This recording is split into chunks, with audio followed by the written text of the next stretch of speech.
Hello, friends, and welcome to episode 93 of the XboxEra podcast. I'm Sikamikanico, and I'm joined, as usual, by Shepshal Nick.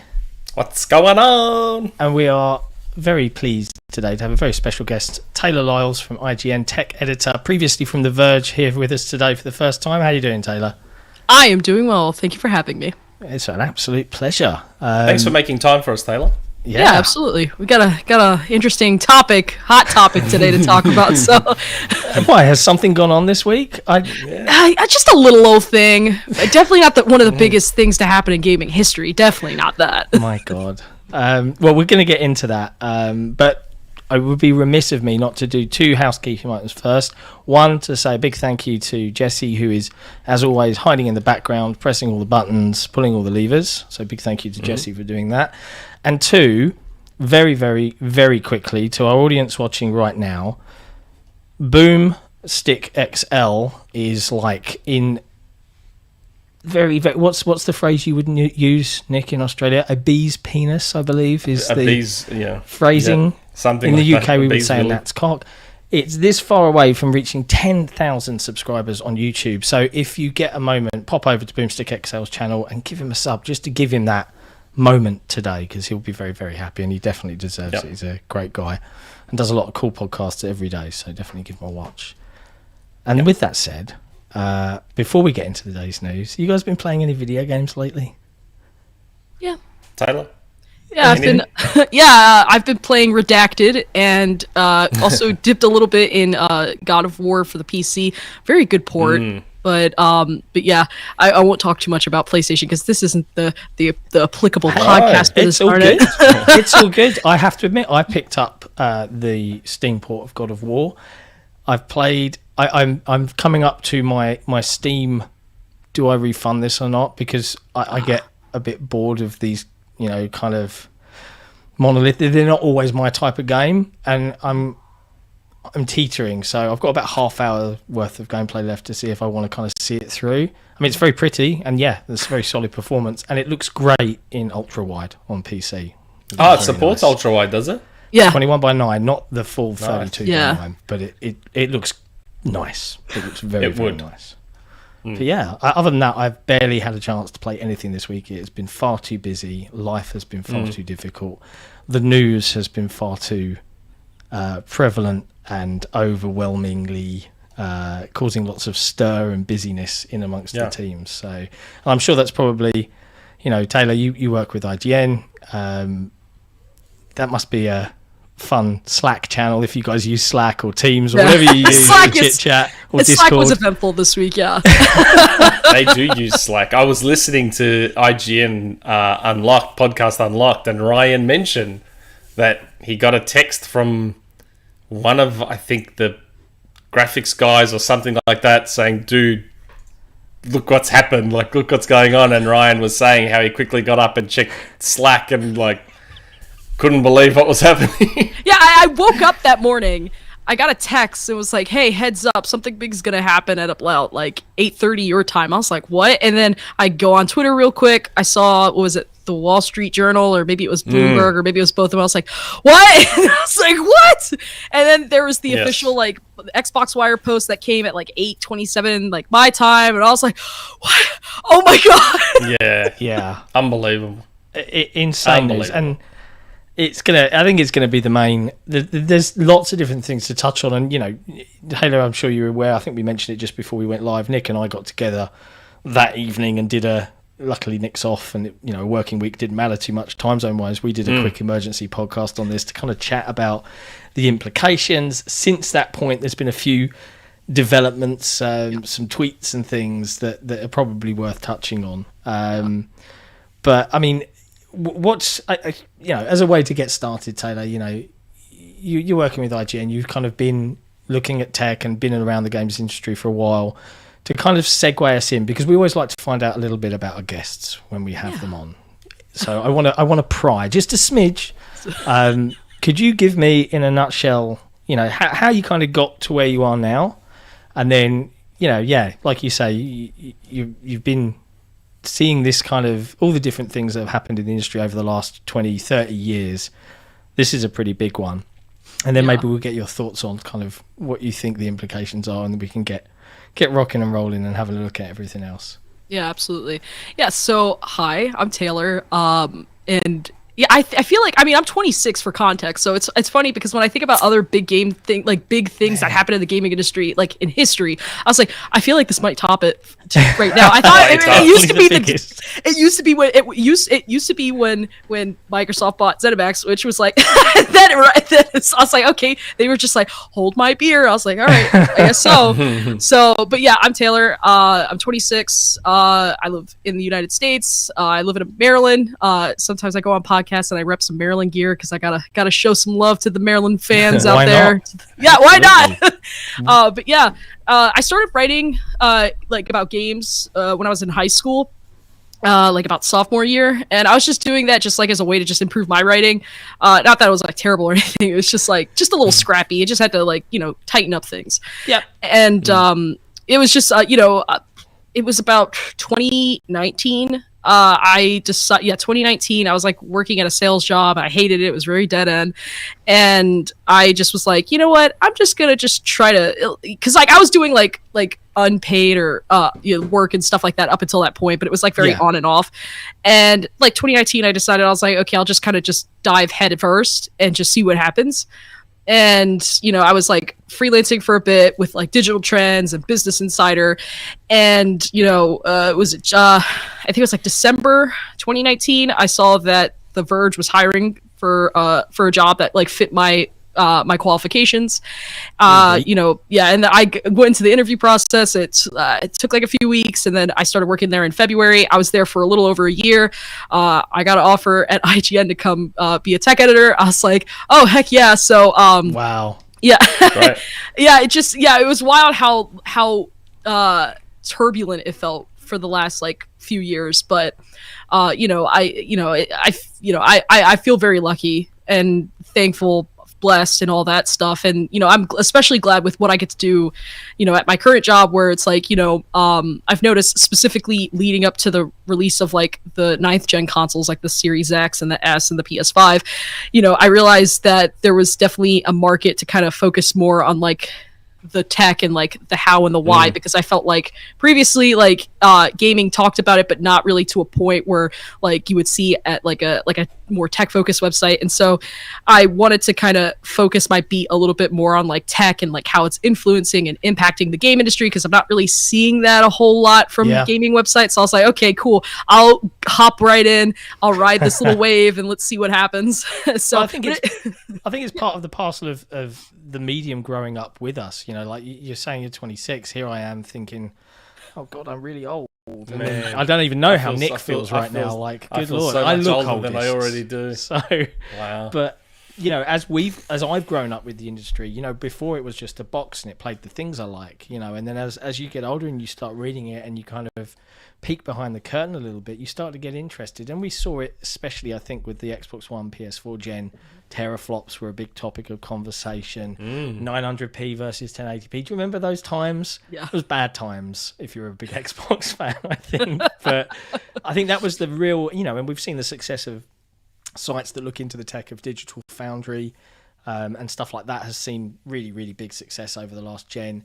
But it's not just about games performance now. It's also about the stuff that we play our games on, like VRR displays and what's a good monitor to buy, because there's so many avenues and ways in now, and handheld devices and xCloud. It must be a super interesting sector to kind of cover off and get interested in, right? Because there's always something new, new initiative being kind of thought up. Is that a pretty good way to sum it up? That's a pretty good way to sum it up. And also too, like what I also wanted to do a lot more of when I joined was, talk a little bit more about like the community aspect, but more in a way where it's like modding, but talk like I know one of the first stories I wrote was like somebody made a custom gaming PC and they used a GameCube as the case. Amazing. And so I was like, I could just hit this as like a straight news hit, but I also was like, I want to talk to this guy. I want to learn more about like just like the whole framework of this. And so I thought the story turned out pretty great, and I saw some other outlets started like talking about it as well. I remember another story I wrote like really early on when I started at IGN was like, I think it was like an Intel AI project, and they were basically making like, it was like showing GTA 5 in like a photorealistic way using machine learning and stuff. That. And and I wrote it, and then I saw a bunch of other websites like picked it up, and I was like, because I just thought it was so cool. And it's like, I think a lot of that kind of stuff kind of just glosses over by us because news is such a short cycle. And even like yesterday I published a story about I know I was like a couple days late, but I wanted to take a more interviewee approach to it and talk to the guy who made the device. But there was like someone made a adapter for the DualSense that allows you to play it with one hand, and I was like, wow, this is really cool. And I was thinking about it from like the accessibility standpoint, and like I was like I think about a week and a half like late to it, but like I wanted to just talk to this guy, and I wanted to interview this guy, and also there was just a lot of stuff going on, so I was like, I couldn't get out sooner than that. But it felt really rewarding talking to him about it, because I got to learn a little bit more, and I was able to add a lot more context to the story. And it also fixed kind of like, it also helped with like the angle I was trying to like get at here, which is like I wanted to focus more on like that accessibility angle, because that's immediately what I saw, outside of the fact like, oh, this is really cool. And I also just remembered he was also the guy who made like a adapter that turns your Xbox controller into like a HOTAS setup, which was great for people playing Flight Sim. For Flight Sim. Yeah, it's all 3D printed, and it's really clever. And I guess especially from an accessibility angle, certainly on the Microsoft side, that you've got the accessibility controller, but I guess the PlayStation camp at the moment don't have anything quite as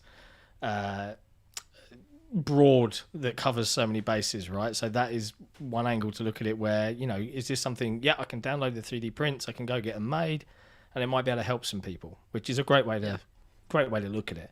But you're absolutely right.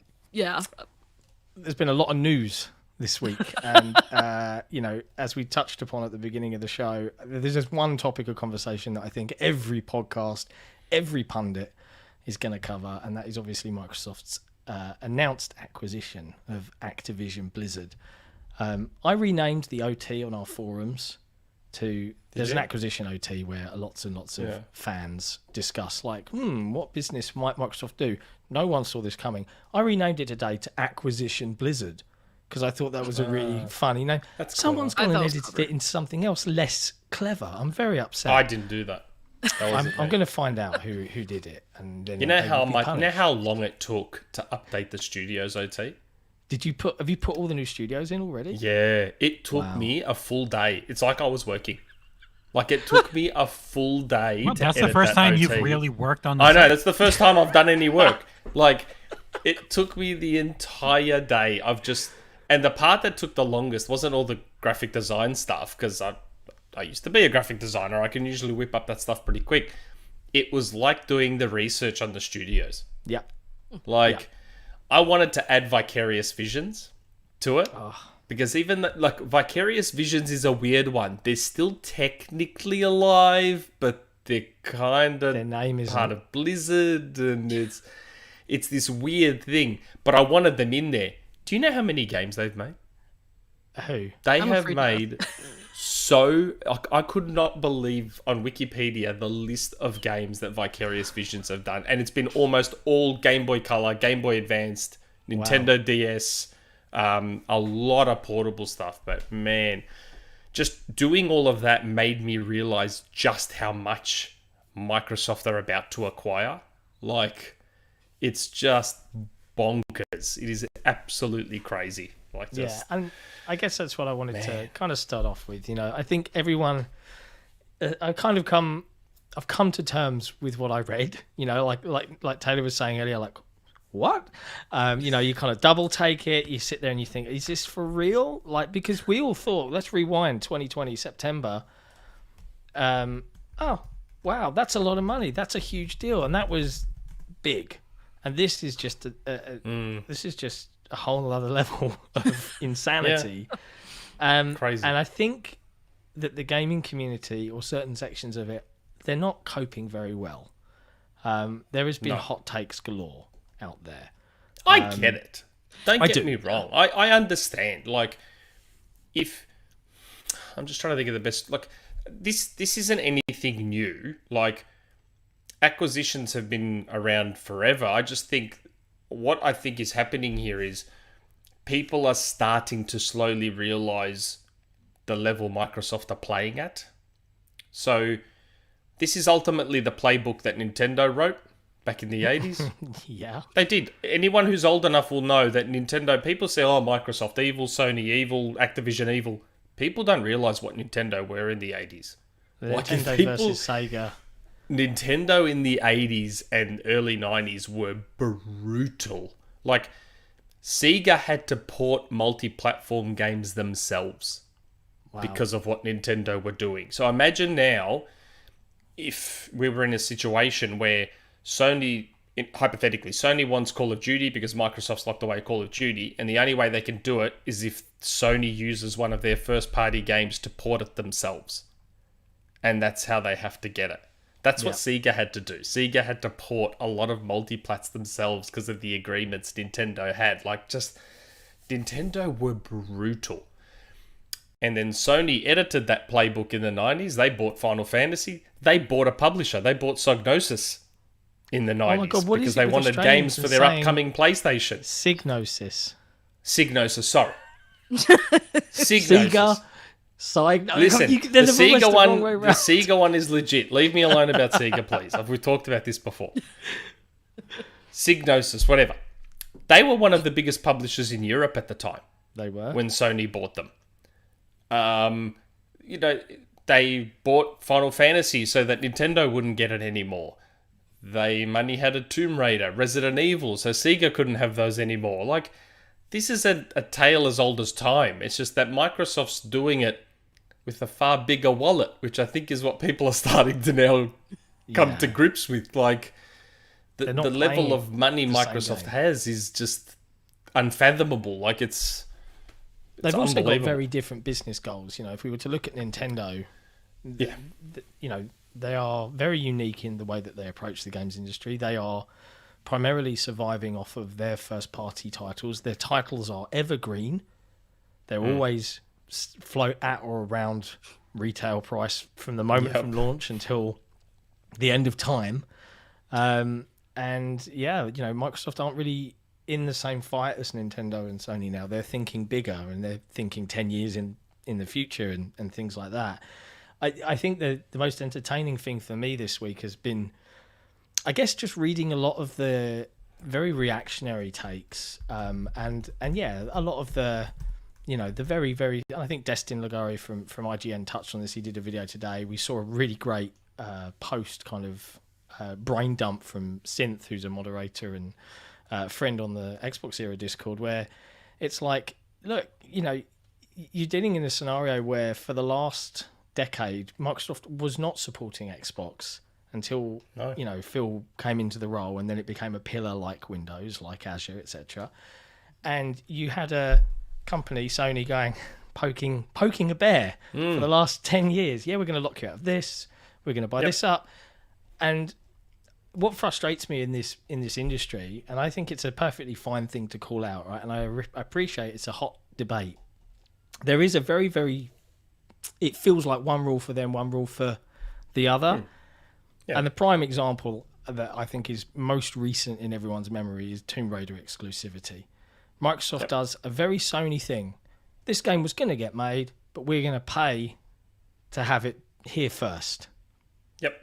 Perfectly normal on any other day, but because Microsoft did it, it became an uproar. And it was pushed by gaming media at large. And, I remember reading Eurogamer, Polygon. Yeah, well, how long for? Why? Why have you paid for it? Why have you done this? But we don't see that same push when they announce, we've made Final Fantasy VII remastered and exclusive for a year. We don't see that same energy of asking those questions because it's just considered okay. And that is interesting to me. And a lot of that's come to the forefront in a lot of the discussion over the last 4 days. And I find that really... Not even just the questioning. When it was Street Fighter V or when it was Final Fantasy 16, it was a shrewd business strategy. But when it's the shoes on the other foot, what are they doing to gaming and why are they taking games away from a platform? Well, hold on a second. Xbox One lost the entire fighting game genre because of one money hat, Street Fighter V, and they lost the entire genre for the rest of the generation. That was a savvy move from Sony. It was a shrewd business move. It was a very shrewd, very, very smart. That's the thing. It was. They're not lying. It was a very, very smart move. But then, if you can afford to buy an entire publisher and that publisher makes Call of Duty, that's a pretty smart business move too. If you can afford it, if you can afford the 70 billion, that's a pretty smart business move too, isn't it? Yeah, that's a lot of money. Yeah, I mean, what's your take on it, Taylor? When you look at how the industry has covered games, do you feel that there is a little bit of that? Because we're all human at the end of the day. I prefer Xbox. I'm quite open about that. Hey, we run an Xbox-focused podcast. There are people that prefer PlayStation. There are people that prefer Nintendo. Do you feel that sometimes the biases that we all inherently have to a degree sometimes come through in reacting in a human way to this kind of thing? Or do you think it's overblown somewhat? And I realise that's a loaded question, right? So I don't want to put you on the spot. This is your personal opinion. I think it's a little. It could be a little bit of both. I mean, I've definitely, I think people have every right to be concerned and scared about what's going to happen next, especially with if we take the console tribalism, which I hate console tribalism. I hate this old console war BS. Like I'm so nonpartisan in this whole art. Like, I have all the I have a Nintendo console, I have a PlayStation console, I have I grew up having all those generations. It's very privileged and very lucky. I'll say that, because I know not everybody has that luxury. So to me, I don't have a bias, but when I see, I think with this, I feel like there's a little bit of fear from just people just like figuring out, like, because again, like Activision is currently in a, like an ongoing lawsuit right now. Not in a good place. They're just not in a good place right now. And then when I think about, like, we just saw like yesterday that Raven Software was unionizing. I think there's so many things going on with Activision Blizzard. And then this happens. And it's, there's just a lot of different historical moments in the industry are happening right now. And then this happens and we're just trying to make sense of all of it. It's very complex. It's understandable to have like really mixed feelings, because I had mixed feelings about it for a day, like the day it happened. And, I couldn't even think about like what the big picture was. And we'll get to it in a second. Monumental shift. It's definitely a monumental shift. But I can see how some people could get upset with it from a tribalism standpoint. I disagree, but well, I mean, again, I get it. Like, if you're one of the people that can only pick one ecosystem to be in, and you chose PlayStation because last generation it would make sense for that to be PlayStation. Yeah. That's where everything was. And despite the talk around exclusives, the best-selling games, the most played games on just about every platform are Call of Duty, FIFA, Madden, Fortnite, NBA 2K. They're the most a lot of played multi-platform games. stuff. Yeah, that's right. So, if Microsoft is now potentially taking that away, all of a sudden the people that all they play on their PlayStation is Call of Duty. I know people that all they play on their Xboxes are Call of Duty, and that's it. There's going to be PlayStation people in the same boat. All they play is Call of Duty. All of a sudden, their only reason to play their console is potentially on the way out. So I understand that angst. It's just, I don't know. I don't think this will really sink in, and we'll be feeling the true impact of it until it actually goes through.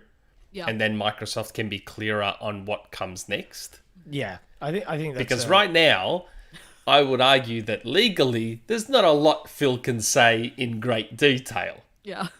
He has to. There's certain things he probably has to say right now, which is what his tweet would have been about yesterday.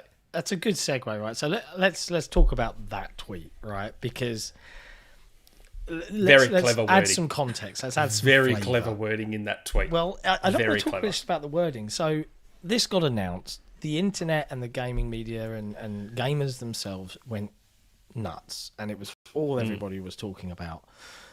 Emergency podcasts were held, the usual stuff. Sony's stock, now granted the stock markets were down across the board, I think, on that particular day, but Sony's stock dropped, I don't know, 18, 20 points, something like that. It was a big dip. And then we see a tweet from Phil Spencer the next day. Had good calls this week with leaders at Sony. I confirmed our intent to honour all existing agreements upon acquisition and our of desire. Activision Blizzard, and our desire to keep Call of Duty on PlayStation. Sony is an important part of our industry, and we value our relationship. Now, I don't know about the stock market, but the stocks immediately started to recover after that statement. There is a part of me that's like, was that an obligation? Okay, I will make a message out to stop that impact to you on your business, because this is a big shift. Before I even get into the language of it, am I tinfoil hat wearing here? No. Or do you No. guys think that that's a fair call? Not at all. No. I didn't even think of that till you brought it up. I didn't even think of that angle of it. Yeah, that might have been, maybe that's what the phone call to Phil was about. Well, that could have been what it was about. you look at, and to your point, right, Nick, Taylor, you guys were just saying Call of Duty, all these other multiplayer games or multi-platform games are regularly, gaming forums, if you're on IGN's forums, if you're on our forums, etc., you're in the bubble. You're in the hardcore of hardcore bubble if you're on those sites, right? So your favourite games does not equal the rest of the world. Does anyone talk about Roblox on Resetera? No. Or Minecraft? It's very rare, but it's like once in a blue moon from what I'm seeing. Right. Yeah. And if they do, it's probably about some of the controversial things that Roblox does to exploit child game developers and stuff like that. It's not about the 45 million people a day playing or something like that. Oh, excuse me. So there's that element of it. But yeah, if Sony were to have lost Call of Duty in 2 years' time, they get a 33% cut or 30% cut or whatever the store cut is on all sales, microtransaction sales, PlayStation Plus subscriptions. That is material impact to Sony and PlayStation as a business, if that were to go away. So that's when I saw that tweet, I was like, I can understand why that tweet exists. But then, yes, you can talk about the language of the tweet, Nick, if you want. Well, I mean, it was clever. And he did the same thing with Bethesda. It was exactly the same. He worded it. I mean, do people seriously think that Phil's PR people didn't go over his tweet word for word before he sent it?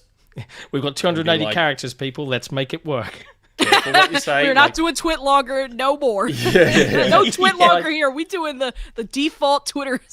Yeah. Like, those words were chosen very carefully. You can intend to do a lot of things. I intend to do more work for XboxEra.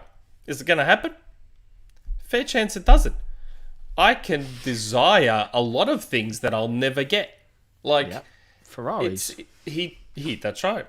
He chose those words very, very carefully. He didn't flat out say, nah, it's all good, guys. Call of Duty for the rest of time. Yep, staying on PlayStation forever. Could have said that. And then there's other reasons that wording is clever. Call of Duty Warzone is still Call of Duty. Yep. I know people like to call it Warzone, but it's Call of Duty Warzone. And that will stay on PC, PlayStation.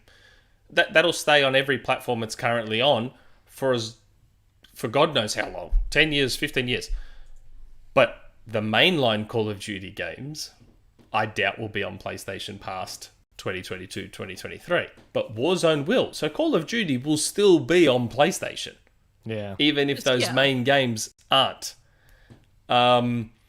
Because as most people said back with Bethesda, you don't spend $7.5 billion to keep status quo.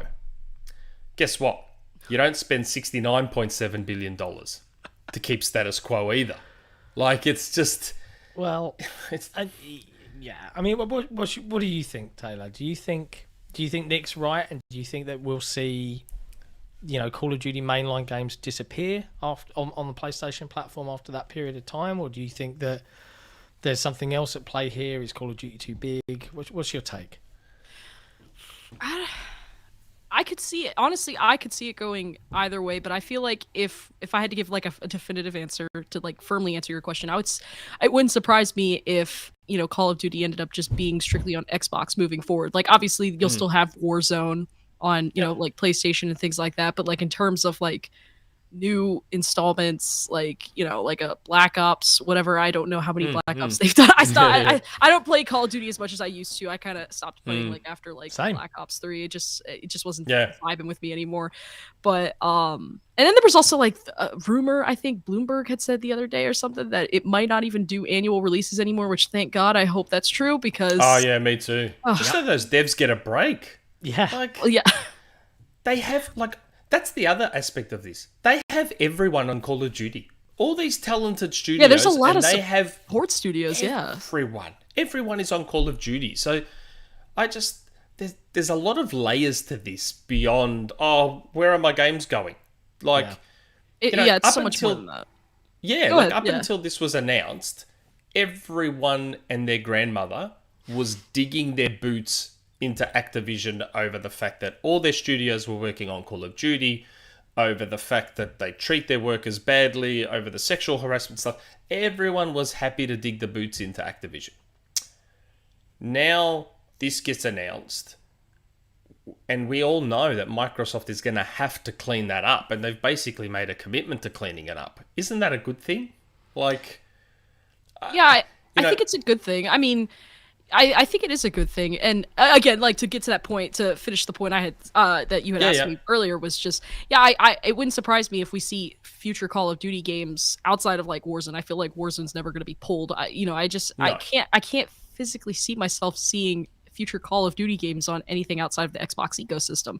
And especially when I think about how Microsoft is now all in on gaming, and they're slowly trying to expand the Xbox ecosystem into things like streaming sticks and smart TVs, it's just what's the point? I mean, they have I feel like if there's anything that people could take away with this, and whether you agree with me on this statement or not, it's quite clear within the last 5 years that Nintendo, Sony, and Microsoft have their own directions they're going in on how they retain their base and bring in new people. And I think each strategy that they have, I think, works in their own way. So, I just feel that with this acquisition, first off, I cannot see Call of Duty coming onto anything else outside of that. And what you were saying too, Nick, was just, all these support studios that Activision Blizzard has, a good chunk of them are doing that. It's but they have so many properties that are just kind of locked in an imaginary basement. And I'm just put Clippy in Guitar Hero, man. But it looks like you're trying to play a song.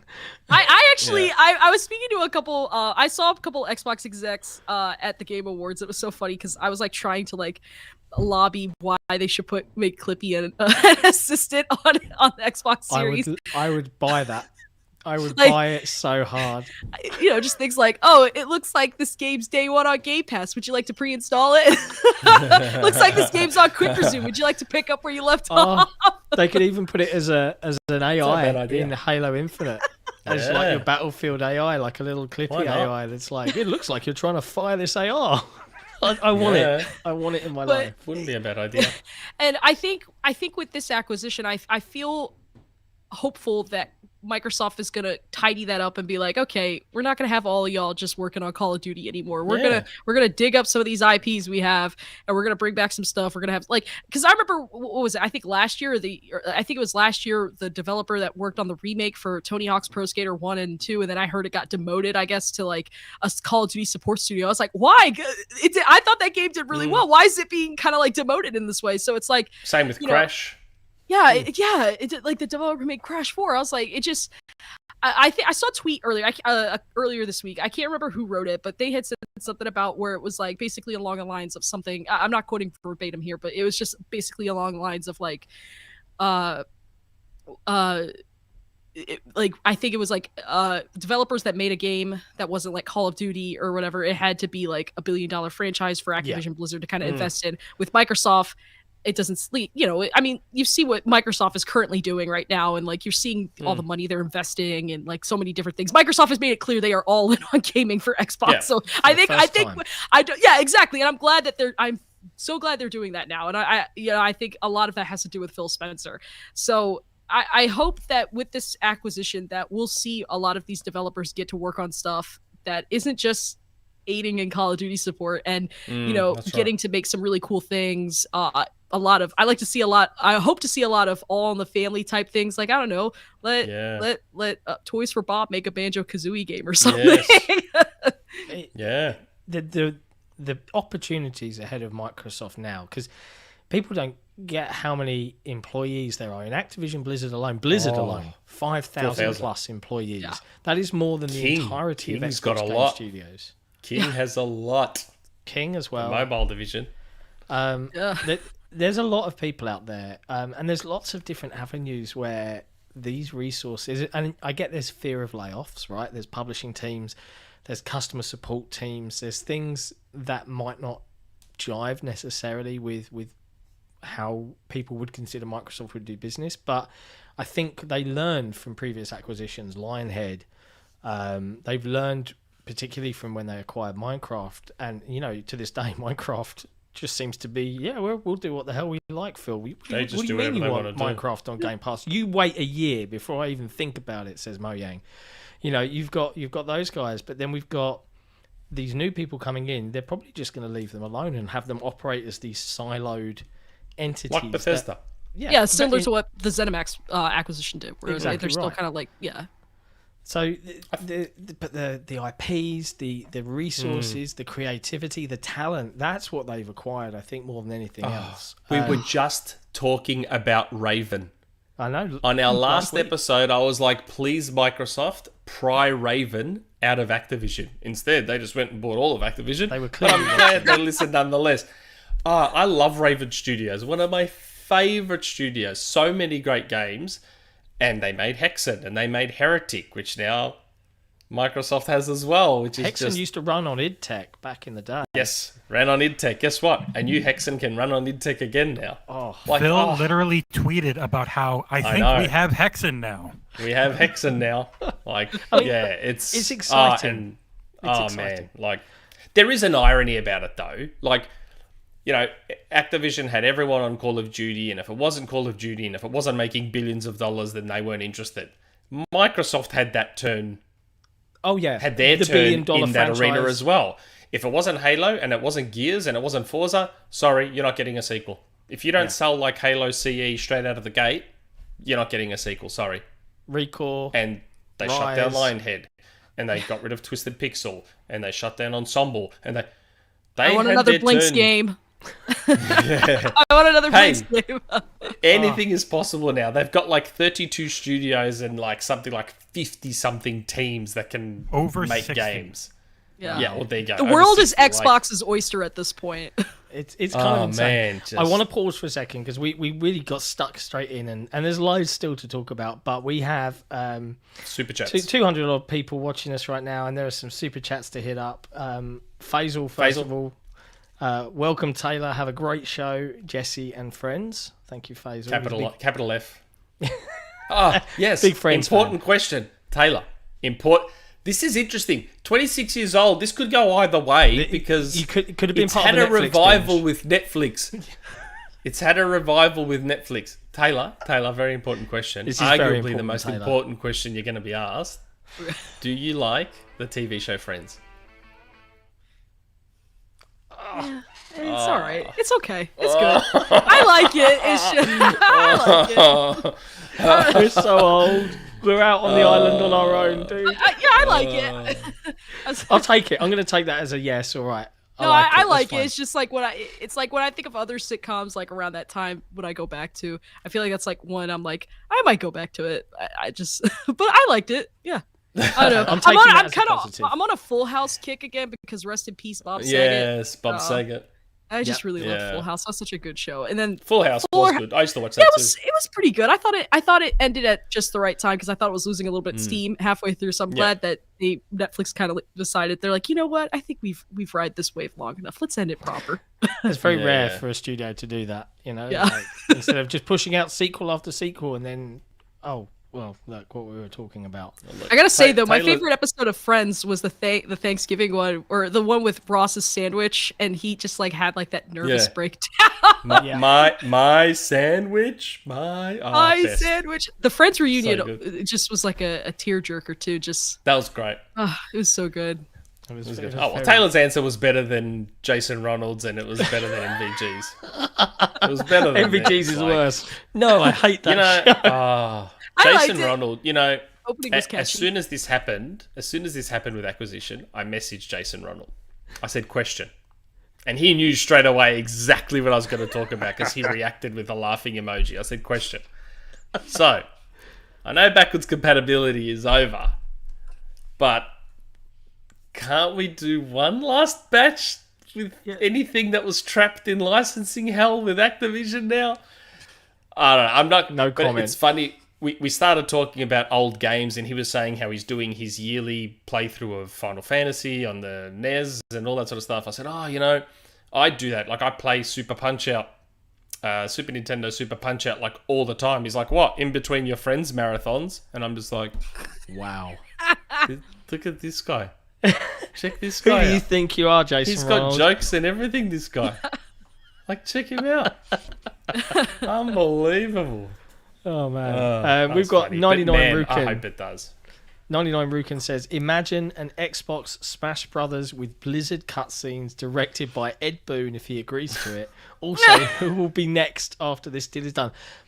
One thing, and I need to make this clear before we answer your question, 99 Rukin, Xbox fans, XboxEra community, this is enough for the whole year. This is enough for a decade in terms of acquisition. Stop with the acquisition Come stuff. on. Not that there's not going to be more. I'm sure there'll be more, but there always will be more. I don't think Microsoft is done. That's insane. But can we stop, like, at least on the forum now, stop with the doom and the gloom about when is Microsoft's going to acquire someone? Like, I think they filled the quota. now. Yeah, they filled the quota now for a while. Let's just let it go for 2022, and maybe we'll come back around. Yeah, I'm just hoping that with this acquisition that they'll give us a Master Chief skin for Soldier 76 and Overwatch. I saw. Who was it? Someone did a YouTube video of it, didn't they? They put a skin over the top. There's a lot of crossover possibilities. There's so many crossovers. A lot of crossovers. Can't wait for Age of StarCraft Empires. Oh my god. Call of Duty Covenant Warfare. StarCraft comes back. Imagine a Call of Duty Halo crossover, and I mean that in a very serious way. They go ODST with it. They go full like Infinite Warfare. You have all the set pieces of Call of Duty, but it's Halo universe, Covenant weapons. They can do. There's so much they can do. The power that they could have. I know they got so much. They got so much power. It's like the Infinity Gauntlet. It's a monopoly. There's still 3 more slots on that gauntlet they got to fill. I think there's still 2 or 3 more slots. Really, I thought Activision Blizzard was going to fill out at least 2.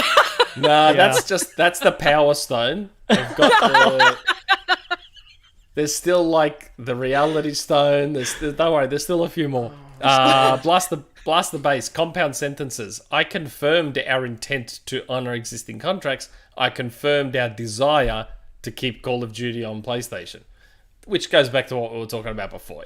That tweet was very cleverly worded, just like all the communication around Bethesda was cleverly worded until that deal was through, and then they said, "Guess what?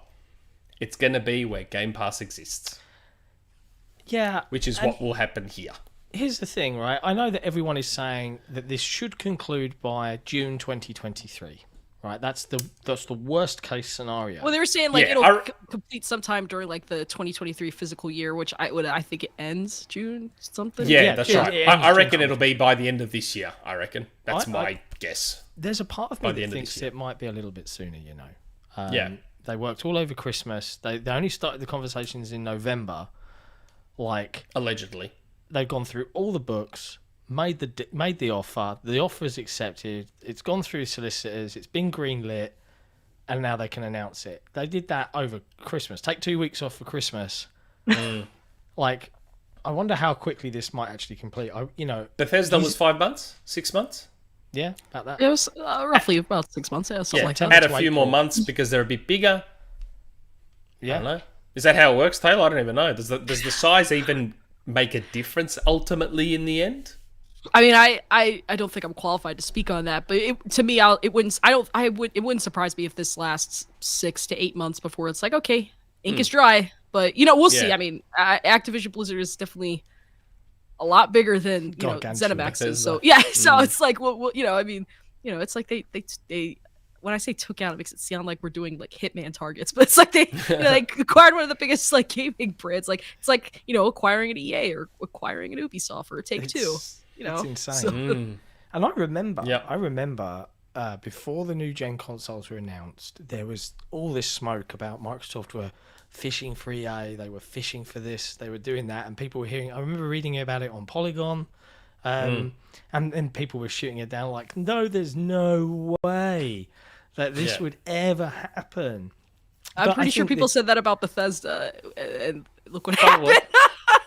I think what's important to note here is, though, that both of these acquisitions, both of them, this isn't Microsoft going in with a hostile takeover. This isn't Microsoft going in and going, hey, we want to buy you. Both of them were approached by Microsoft. Hey, and to put it into an analogy, it's like, hey, we've hit our limit. We can't go any more now. We've run out of, because we're not a $1 trillion tech company like Google, Amazon, Facebook. Can you help? And that's where the partnership, and particularly savvy on this part, is obviously Activision in this instance comparatively to Bethesda. And you can kind of see it in the games they made. Bethesda, they started trying to try live service stuff, trying to do loot games, didn't really make the bank and make them a lot of money. What do we do? Because Arcane games, critically acclaimed, absolutely loved, didn't love sell. Love me some Arcane. Oh God, love Arcane games. Exactly, right? So where's the market? What do they do? And this is where Game Pass makes sense, because then it's not so much of a risk, because you're supported by 25 million subscribers. We'll get to that later on in the show. And I wonder now, Activision, obviously their stocks took a massive dip because of all of the sexual harassment claims, the lawsuits, the fact that they were in trouble, and the fact that they'd relegated themselves and all their studios to just Call of Duty is because they'd run out of creative ideas. It was untenable. Now? They couldn't keep doing it. It was going to go this way. So, the narrative that Microsoft is out there trying to monopolize, I would ask a counter question. If these companies suddenly said, we are now for sale, who would you prefer to have bought them that could afford them? Facebook? No, thank you. Amazon. Google? No, thank you. Netflix, right? Amazon. So yeah. You got to ask yourself what. I think Apple is an okay option. Apple, yeah. Apple is doing its own thing. I mean, it's got like Apple Arcade, and like they're venturing off soon into like the VR, AR, or XR market. So Apple is like, I don't know. When I think about Apple and gaming, it feels like a very complicated thing, especially when you think about like the hurdles that like Microsoft had to go through to get xCloud on there proper, and it's not even like an app on like it is on Android. It's like, no, I have to go on like Google Chrome, or I have to go on Safari and stream it, which is just so frustrating. Yep, so, it is. Yeah, it really is. There's lots of strange stuff like that. We have more super chats though. Yeah, Graham B. Yep. Do you want to read it? I've read a couple. Being a fan of the Dreamcast, where Sony paid publishers to keep games off that console, I can't help but feel what goes around comes around. Well, this is what I was talking about earlier. Like Nintendo wrote this playbook, and then Sony edited that playbook, and then Microsoft came in, read the playbook, and used their much, much bigger wallet to play a different game altogether. Like, it's just... I do find it moderately amusing it took Microsoft 20 years to read that playbook, though. Well, it didn't, because they were doing it during the 360 era. Like, yeah, they did. So when they did, they had a bit of a hiccup in the 8th gen era. Like the Xbox One era was definitely the low. It's definitely a dark moment during that time. And this is the funny thing, isn't it? Like, it's funny. So Sony now, Microsoft was already like, if Sony had just left Microsoft well alone, Microsoft would have probably just taken themselves out of the market. They were on that path. They were on the path to just being like, you know what, we give up. We're out of here. We've buggered it up. We've stuffed it up. Let's go. We'll take our bag. We'll go home. Let's not sink any more money into this. Yeah. And then Sony started poking at them when they really didn't have to.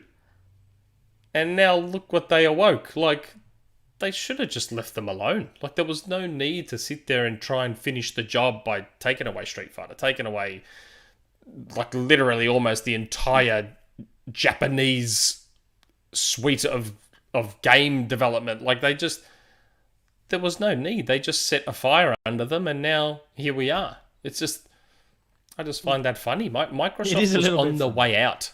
They were on the way out. They were gone. They were doing the job themselves. Yeah, there's a really well-known Zed Huge tweet, I think. He's an analyst at Nikon. Yeah, where he said Microsoft's lost all budget. They're not getting any more budget Because they to were do under the anything Windows now. division. Yeah.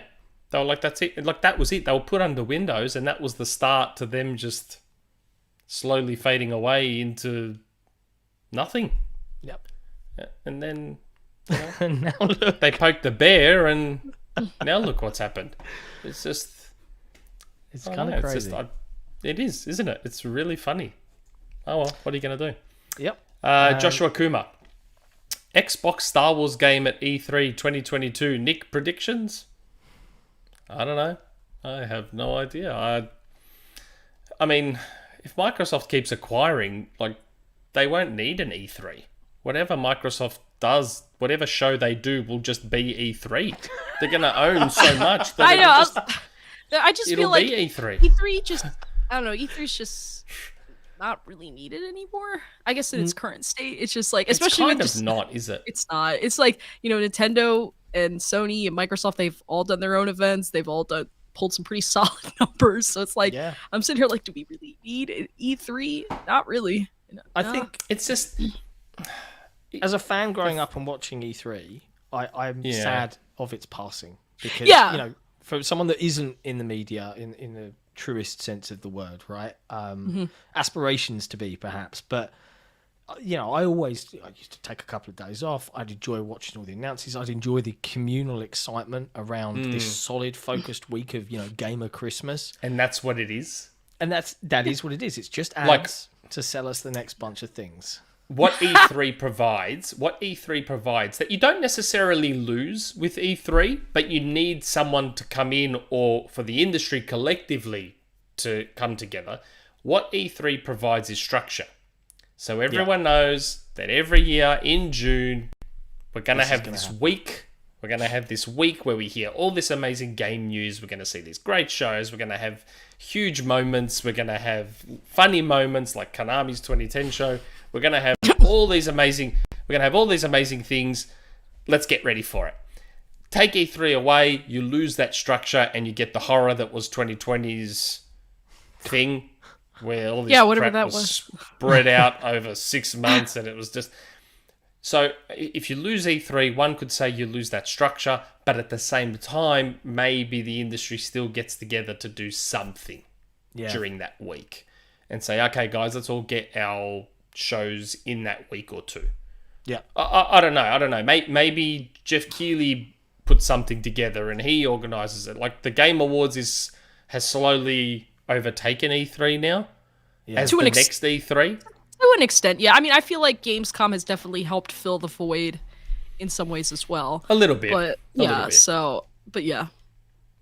I think I'd like to see them, very much like the Nintendo Rex, but almost with like a spring, summer, and fall catalog where they kind of be like, hey, here's what's coming, and they show off a little bit. They have these exciting announcements. I'd love to see Microsoft get to the cadence of doing that because, Nick, we've heard tons of criticism on Inside Xbox and how slow paced it was, and as you've repeatedly said, it's never about the format, right? It's the content.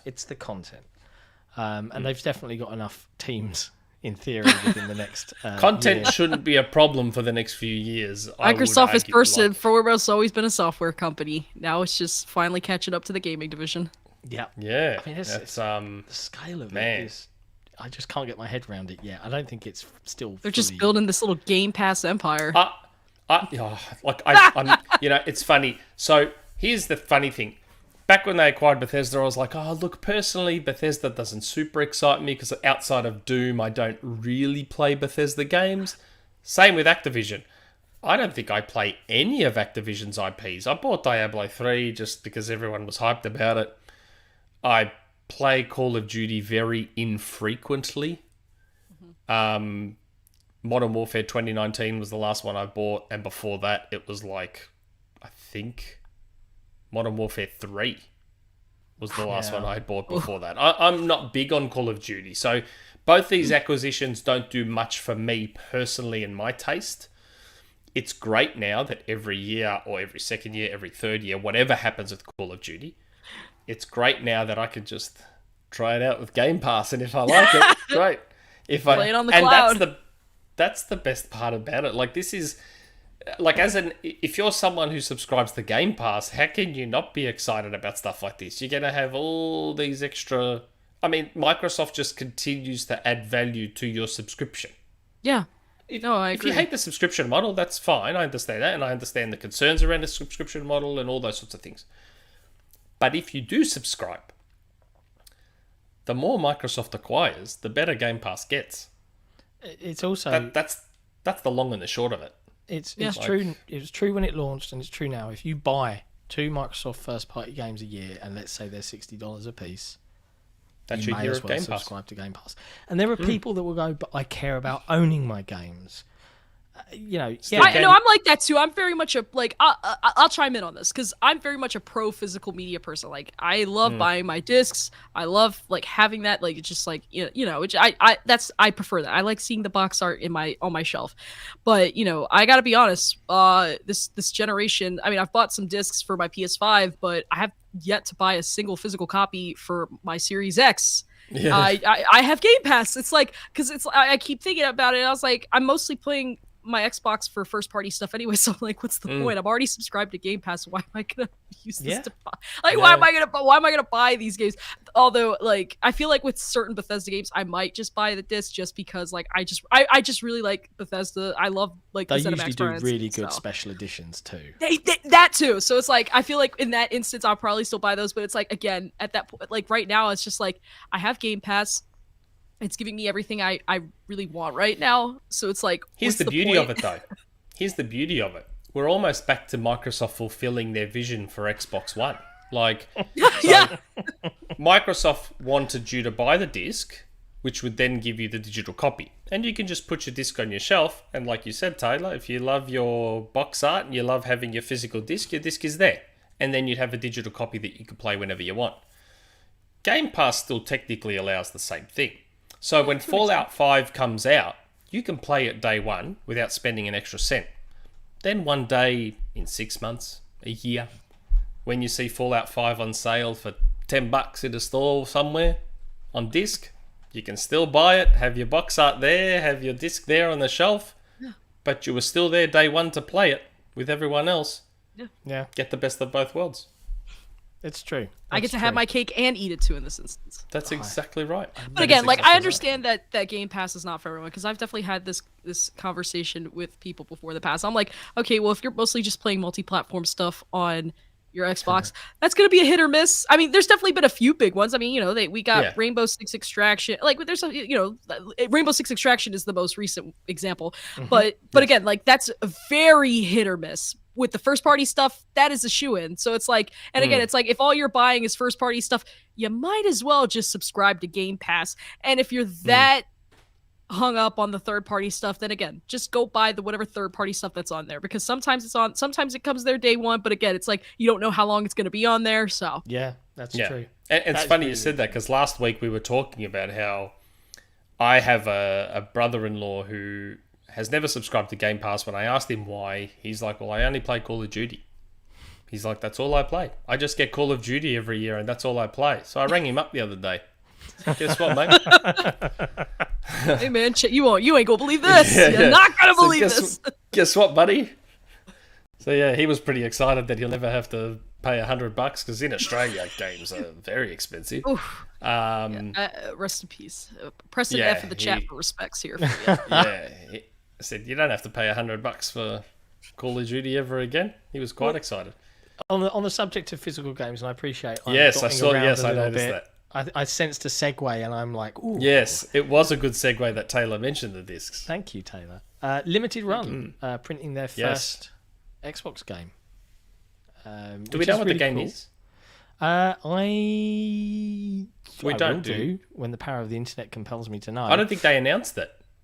Limited Run have been hinting physical games going to come to Xbox for a while, and they'll be doing their first one this summer. What would people like to see get a limited release? So they haven't actually announced a game. But most of the time it's from smaller publishers. Do Artful Escape, I reckon. Artful Escape, The Ascent, Neon Abyss, stuff like that. Artful Escape coming to PlayStation 4, PlayStation 5 in a couple of days. People have to play. Good game.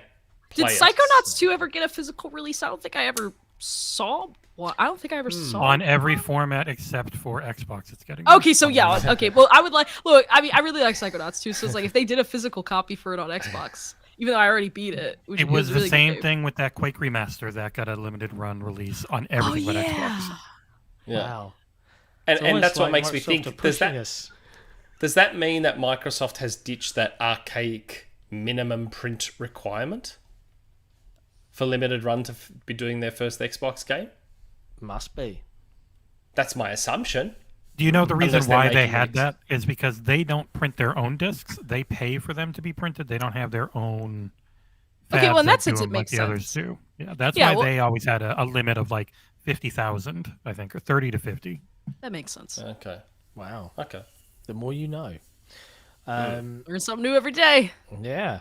And referring earlier to Game Pass, obviously one of the things that came out of all of the interviews and all of the announcements of the acquisition was that Game Pass has finally hit 25 million subs. Oh, really? 25 million? Where did we hear that number?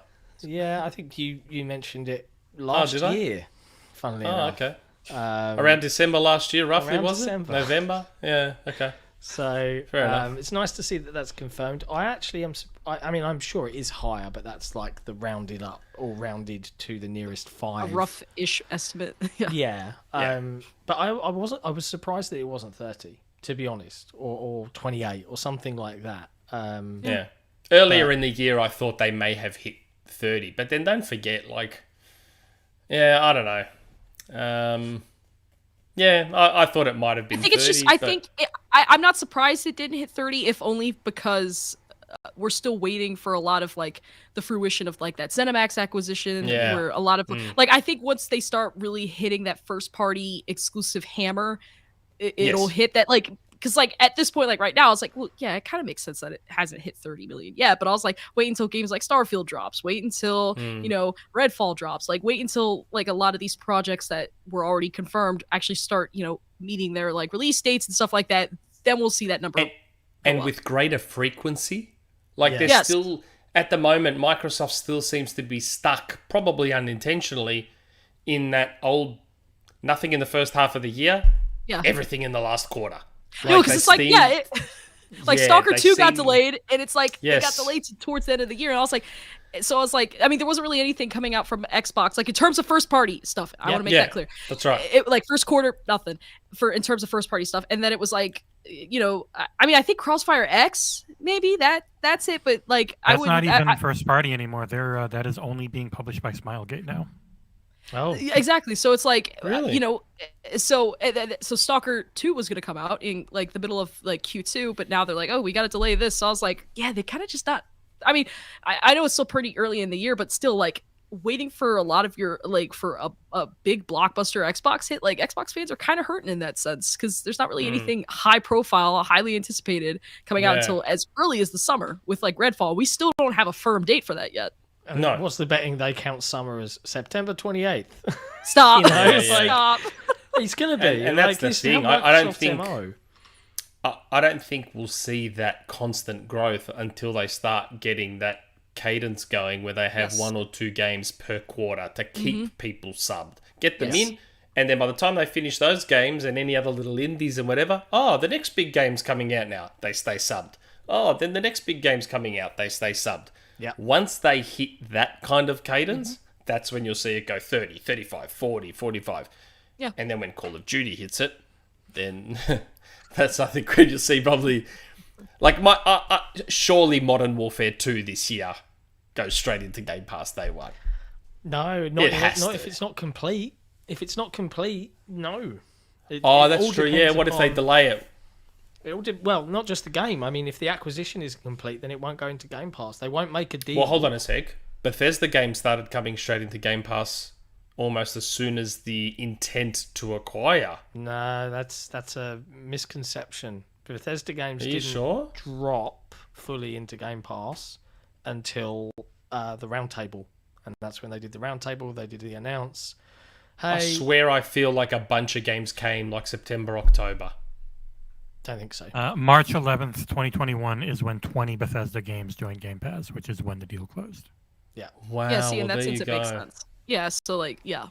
So I Right. wouldn't expect like the Overwatch and the Diablos to hit yeah. that until ink is dry on the the Activision games. Blizzard. Plus, Wow. whatever Well- marketing deal Sony still has with Call of Duty. Yeah. That too. Yeah, that too. Because If it's still there. That's If it's still there. that's the like, we interesting don't know. thing. How long was that deal for? Was it for Not even just how long. After all the sexual harassment stuff started coming out, how do we know Sony didn't just pull the plug on it? money? We don't yet. No. And we won't. Probably until later this year. But if it is still in place, I have to ask, okay, yeah, you might have the marketing deal for Call of Duty, but we own the game now. We can put it where the hell we want. Is there a clause in that existing contract that they could say you can't? I don't know, because there are things out there now that say that you can't release on others, or I think I've seen some terminology out there like you can't release on subscription services. They don't specifically call out Game Pass, but it's an interesting situation. I would be, if it completes this side of Christmas before a new Call of Duty release, I'd be very, very intrigued to see how that all plays out. But I also people are reminding me Doom Eternal came to Game Pass October, and maybe that's what I'm getting confused by. that might be what. Yeah, I could. Yeah. See, that Yeah, might be yeah, where yeah. the confusion's And coming Rage from. 2 came around that time as well. yes, Yeah, you're like right. around And I that think time maybe frame, that's yeah. what... Yeah, and I think That that's might what have been maybe threw me. what threw you off. Yeah. fair comment. Thank you, chat. Yep. Always useful to have you guys around. Less the chat.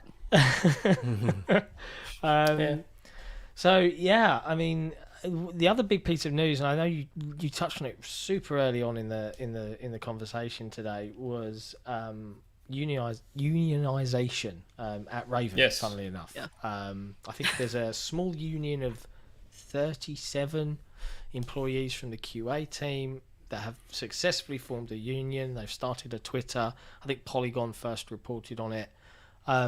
Now, I have to admit, and Taylor, I appreciate you might not be a subject matter expert, but I'm not too familiar with unions from a UK perspective because, no disrespect to my friends across the pond, but you guys don't have as solid protections for you, an employee, as we do here in the UK. We've got a lot of governmental rights and regulations that look after us, whereas in the US, as I understand it, someone can just say, you're fired and has to give no cause, reason, rhyme. Oh, like at will employment. Yeah. Yeah, That's- effectively.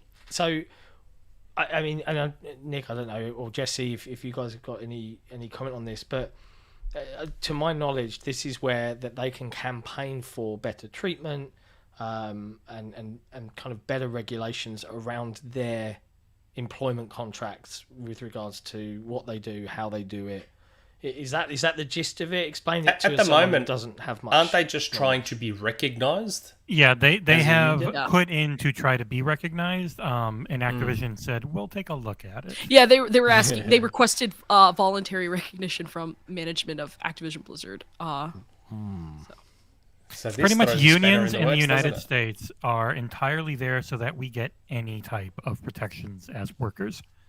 Because we really don't have much of anything for the most part, especially I'm in Florida, and it is at will. They can fire you for whatever reason they want, essentially, at any time. So yeah, the union jobs are the ones where they'll actually negotiate terms so that, you have workers' rights, which we just don't really have here anymore. Wow. America. We do here. If anything here, it's almost like the unions are... It's almost the other way down here. It's almost like the unions are starting to get too much power. Yeah. And the governments want to sort of level it back out. Curtail it. Yeah, which is probably what ended up happening in the US. Because the US used to have unions. It was didn't they? very heavily unionized, yeah. And it became like almost corrupt. There were Yeah. some corrupt ones, some very corrupt ones, and so corporations were able to swing public opinion the other way so hard that we just sort of lost everything over the decades. Yeah. Wow. But good luck to those guys because I think Yes, very much they so. were summarily I think they tried to dismiss half the team, and I think they went through a lot of stuff after crunching like mad to get a game out the door. As soon as the game was out the door, they're like, bye, just before Christmas, which is not cool. Just disgusting stuff. Like, they continue to make money hand over fist, and yet they just keep laying people off and putting everyone on Call of Duty and just I hope far all out of this there. changes. I really Yeah, do. if you guys want to know how bad it is in the US, there's no such thing as guaranteed vacation time, guaranteed parental leave for childbirth. That's not a thing by law in almost every state, pretty much. So it's literally at the discretion of the employer. Yes. Yeah. And I think the bigger tech companies are good about that stuff. Yeah. Like your Apples and your Microsofts and all of them. But yeah, it's up to the company every time. Yeah. Wow. Yeah. Man. It's bad, isn't it? It's not fair because as much as there's a mindset I think in a lot of modern culture now, and I think it's shifting now from our thankfully younger generation. There's a mindset of employee loyalty and work super hard, put in all the time you can lift yourself up, with no regard for someone's mental health, for someone's energy, for someone's work-life balance. Zero regard for it. It's all about how much money you make the company. And I think that is starting to change, because I'd much rather, if I was an employer, I'd much rather have happy, healthy, want to work for me because I've looked after them employees than tired, broken, overworked, stressed out, underpaid employees. And that's a very human thing, but money is the devil in a lot of these instances, and you can kind of see where power's gone to people's heads and done all sorts of things to their mindset. So but we're getting into deep philosophical questions that aren't really about video games, so let's get moderately back on track. We talked a lot about IPs, we talked a lot about the teams that they've got at Activision Blizzard and what a difference it's going to make to their slate. And I know that lots of people have had different conversations about the IP list and what their dream game that they could make. Let's pretend we're in a world. Let's just hypothetical this one out just as a fun exercise. We're in a world where Call of Duty is no longer on an annual release schedule. The Call of Duty teams, the old school ones, so Infinity Ward, Treyarch, and I think those are the main Sledgehammer. two, right? Sledgehammer. These guys, they have the option to work on Call of Duty. Infinity Ward is still the Call of Duty studio at a minimum. But let's say it's now on a 2-year cadence and the rest of the teams can get put back in or reform studios, split up, can make small indie projects. What are your dream things that you want to see in the next, let's say, 3 years from all the IPs that Microsoft now own across the Activision Blizzard realm, their own realms, Bethesda? What's some dream games that you'd like to see suddenly announced and blow your minds out of nowhere? Rock and Roll Racing. Guitar Hero game. 2 solid answers straight away. So we got Guitar Hero game from Taylor. So you want to see the whole plastic toys come back with a vengeance? That I don't know. I keep thinking like how they're gonna just convince people to buy them plastic guitars again. I miss my plastic guitar. I mean, I definitely miss them, but I'm also like, I don't know if they can really convince people to buy those again. What was that? Yeah, there was a game that Ubisoft was working on. Was it Rocksmith or something? I was like, I could see them maybe doing something like that, but maybe more story focused. Whereas the new Rocksmith game was like Rocksmith Plus. I can't remember the name off the top of my head. I'm sorry. And I was like, oh, this just looks like it's like, oh, just like a way for people to just learn how to play the guitar. Where I was like, oh, I think they could still do something like that, but it's like using real instruments to some degree, but also have it more story driven and put Clippy in it. Clippy's got to be here somewhere, somehow. What if they sold a Clippy shaped plastic guitar? That would be interesting. I don't even know how that would work. I don't know how it works. Make the fretboard a long Clippy. I'm here for it either way. I miss Guitar Hero. I'd love to see that come back. I miss Guitar Hero was fun. Yeah, and DJ Hero was great. Friends. I kept saying, there's DJ Hero in the background, just there. Yep. Yeah. That's DJ Hero there. I've still got plastic guitars. I've got SingStar mics. I've got Lips mics. Remember Lips on Xbox 360? I've got Lips mics. I've got all that sort of stuff. SingStar was good. I remember there was a quiz one as well that I think it was like a movie quiz. Lights, trivia, camera, action. Got that too. Yes, and I used to have Got that too. It was a controller with the button at the top. A buzzer. I loved that. That was a good game. Days. Yeah. I mean, Jackbox, the Jackbox Party. games, they do a good because you just use your phone and that's smart because you're just using what you've got. I love the Jackbox games. Yeah. SingStar supports your phone too as a microphone good. now, Oh, so you don't have to buy mics. That's a good idea. But And I want rock and roll racing. I want rock and roll racing back. You want to buy Beanox? Let Turn 10 or Playground do a little rock and roll racing spin-off. Everyone is going Toys for Bob Banjo remake. Everyone has put that one forward. Yeah. Let Raven do anything. Let them do anything, especially action-oriented. Mm-hmm. Just let them do whatever they want. Even High Moon. Like, High Moon made that Deadpool game in 2013. Oh, and that was a cool game. High Moon made those really cool Transformers games. Just there's so much more talent there than people realize. Like, Vicarious Visions did the Diablo 2 remake. Mm-hmm. They did Tony Hawk's Pro Skater 1 and 2 HD. Like, it's so frustrating. There's so much good stuff there that they can do things with. Like, very exciting. When I think about like what I would love to see come out of it, I'd actually like them to see. I'd like to see them tackle some kids stuff to get, because Halo's the big one for me. Like when my little boy, as he came age last year, we started playing a lot of Halo together, but he's still not like he doesn't fully understand, and he's not of the age where he can get fully invested and follow the story along between multiple sessions and also is shooting people.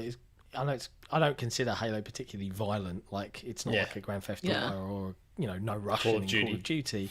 Yeah, but I'd love to see almost, and call me blasphemous, I'd almost let's see a Nintendo style approach to some of their IPs where we do get things like mashups and kart races and just like almost to have fun, almost to be like, we know this is the most ridiculous mashup you've ever seen, but we're going to go ahead and do it anyway because. But imagine the kart racer they can have now. That was Beanox. They did Crash Team Racing Nitro. That's Fuel. right. It was really good. Oh yeah, they could. They'd be perfect for it. That's actually a good idea. Actually, yeah. Think about the Crash Team Racing they could have now. With gorgeous graphics, full 60, 120 FPS support. So many characters. Power those dreams. So many characters now. And they could do their Smash clone now. They don't have to just chuck people into Killer Instinct. Now they can have a Smash clone. Everyone else is doing one. I know. Yep. Might as well. What's it called? Rumbleverse? Yeah. They're all doing it now. Why not? SpongeBob. Oh, the Nickelodeon All-Star Brawl? Yeah, it's all right. It's all right. It's all right. Is it worth picking? Because it looks like there's some fun. I mean, if you really like the Nickelodeon characters, I think you have like a little bit of fun with it. It's not terrible. Really SpongeBob, maybe. I mean, now they've got a GTA clone in True Crime. I'd love a True Crime. So cool. Now, I think they've got... This was the interesting one. One name on the list was Tenchu, but that was Legacy Games. Yeah. So it's owned by From. From owns the rights. Really? They own the rights to Tenchu. Yeah. Interesting.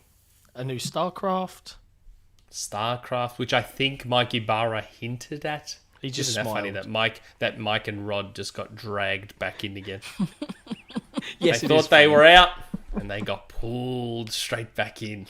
Yeah, it's kind of nuts. I think I don't know if people saw it. Mike Ibarra did put out a statement. Obviously, he's the interim head of Blizzard. I think I can't remember exactly what the job title is, so I'm guessing there. But he put out a statement that talked about some of the things that they're putting in place.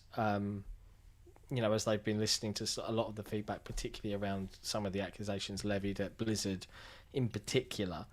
And a lot of it was, it was a well-written, acknowledging, here's the stuff we're doing, it's laid out in black and white. And I know the reaction from a lot of people is, not good enough, everyone, there's a lot of very intense emotion around this because of the subject matter, and I fully get that. But it is nice at least that that acknowledgement has been made and that they're at least trying to put some things in. The big hope, of course, throughout all of this is that Microsoft are a very public-facing company. They could not afford this kind of accusation levied at them, and they've made mistakes in the past. I think Phil's owned those as well when they spoke about having booth babes and stuff at some press event back in the day. So it's a fervent hope that a lot of the employees as well, and I know there's mixed emotions out there, that they will hopefully see some of that change and some of that scrutiny as that Microsoft arm reaches in. And they've got to be careful because they can't change the culture, the good bits, and overreach too much, but it is important that they do effect change there to make that a better working environment for everybody. Just realised as well, just a little bit of housekeeping before we get into other things. If you are new to XboxEra, we've got quite a few people watching right now. If you're new to XboxEra and you haven't checked us out before, please hit like on this video. It's very, very kind of you. Hit subscribe if you're not, because we're like very shy of 11,000 right now, which is pretty nice. And obviously go check out XboxEra.com and our forums. But there were two other things I wanted to talk on. One was Halo Infinite. I've seen a lot of things about Halo Infinite in the news this week. One being that they've announced that Season 2, they're going to start giving credits out on Battle Pass. Which they needed to do. I'm surprised they weren't doing that already, but I'm glad, better late than never, I suppose. Yeah. I am frustrated, and Taylor, I'm not sure if you're aware, I've been working on Forge with 343 for the past couple of years in the background, and I can't talk too much about it because it's not released yet. Yeah. But as a player of Halo, I'm a little bit frustrated that so many mistakes that I feel came about didn't have to be Halo made. 5 launch are being repeated. And I'm not talking about not launching with content, but just not having all of these ducks in a row, considering the development time, etc. And I appreciate COVID, and I know that was hard, but just as a fan, pure selfishly, because the other big thing that I saw was multiple polls were run by big Halo YouTubers, where the response was, I've stopped playing. And I've particularly noted that Sea of Thieves, 25 million players from the rooftops. Lots of other games, Forza Horizon 5, 15 million players from the rooftops. Well, Halo hold Infinite. on.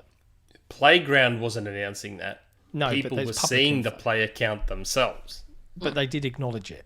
But Halo Infinite, not a peep, not a sausage. And that released on Steam, on Xbox One, on Xbox Series consoles. I'm very, very curious because gameplay is king and it's great, but it's a little bit worrying at the same time to kind of feel like I've noticed matches have started to degrade in quality because I've been jumping on more American servers. Where's all my UK brethren at?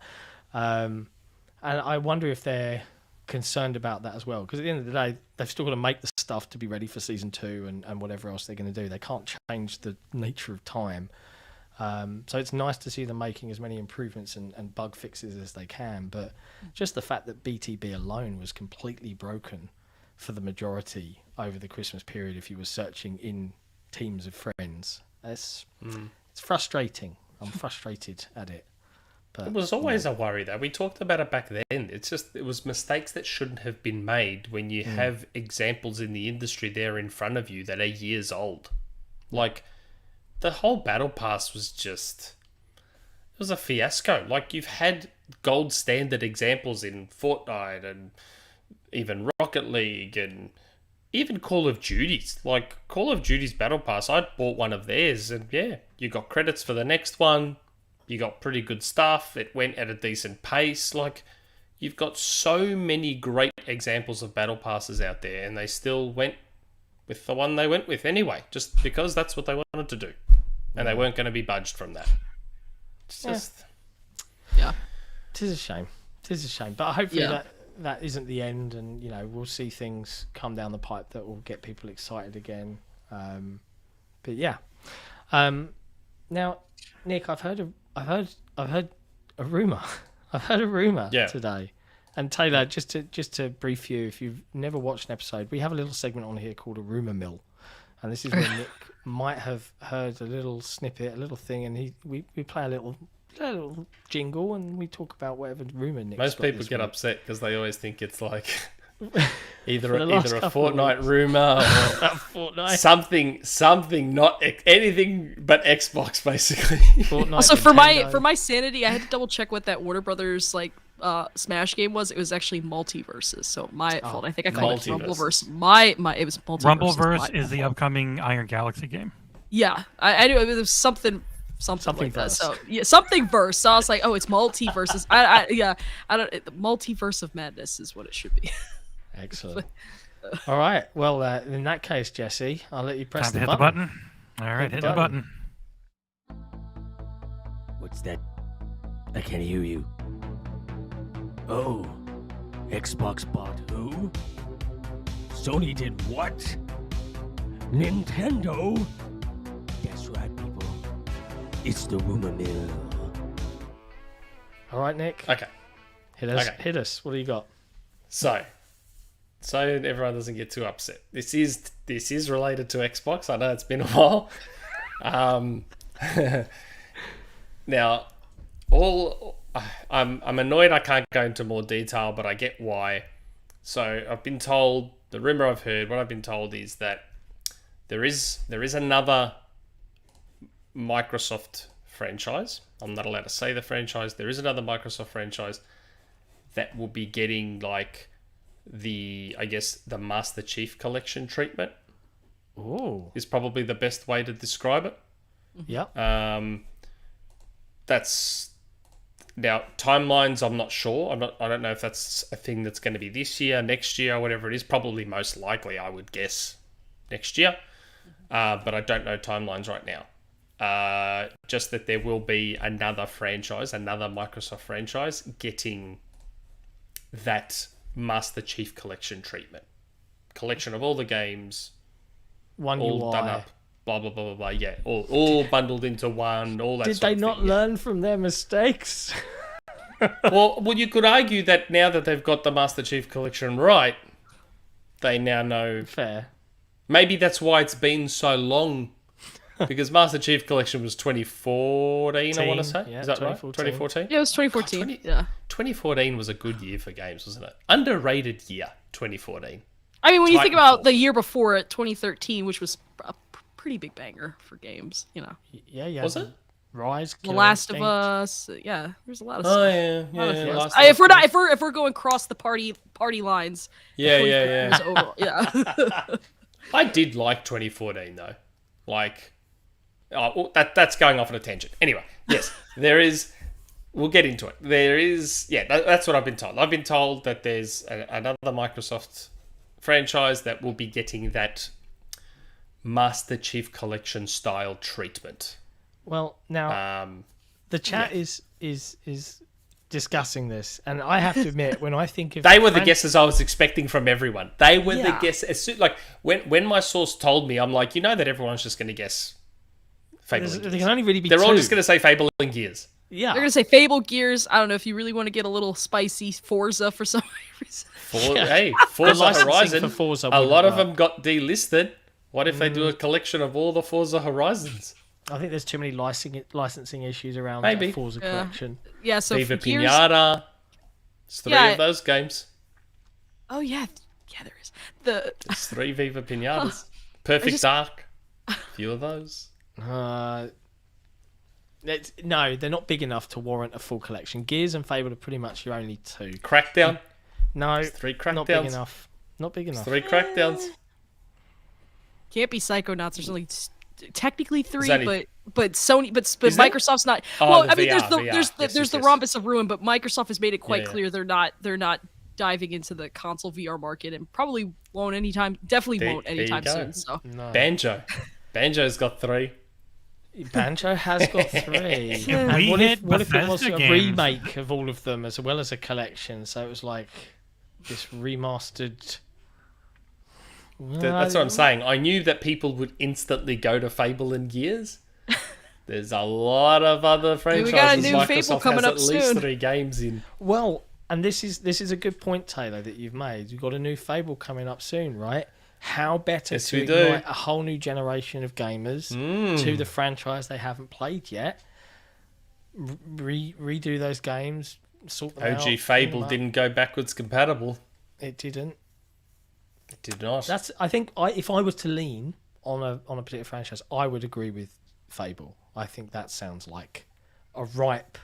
Again, bundle unfortunately, I'm not allowed to say. I know what it is. Unfortunately, okay. I'm not allowed to say. But yeah. Interesting. And it makes sense. This is Microsoft's MO. And I find that they do this when they look at their pipeline and they look at what games they've got to make.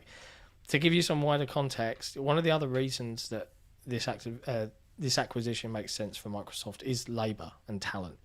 They have so many job positions open at existing studios that aren't being filled because there isn't enough people or incentive. And now with an acquisition, they can move stuff around. They've got a lot more flexibility, more support internally.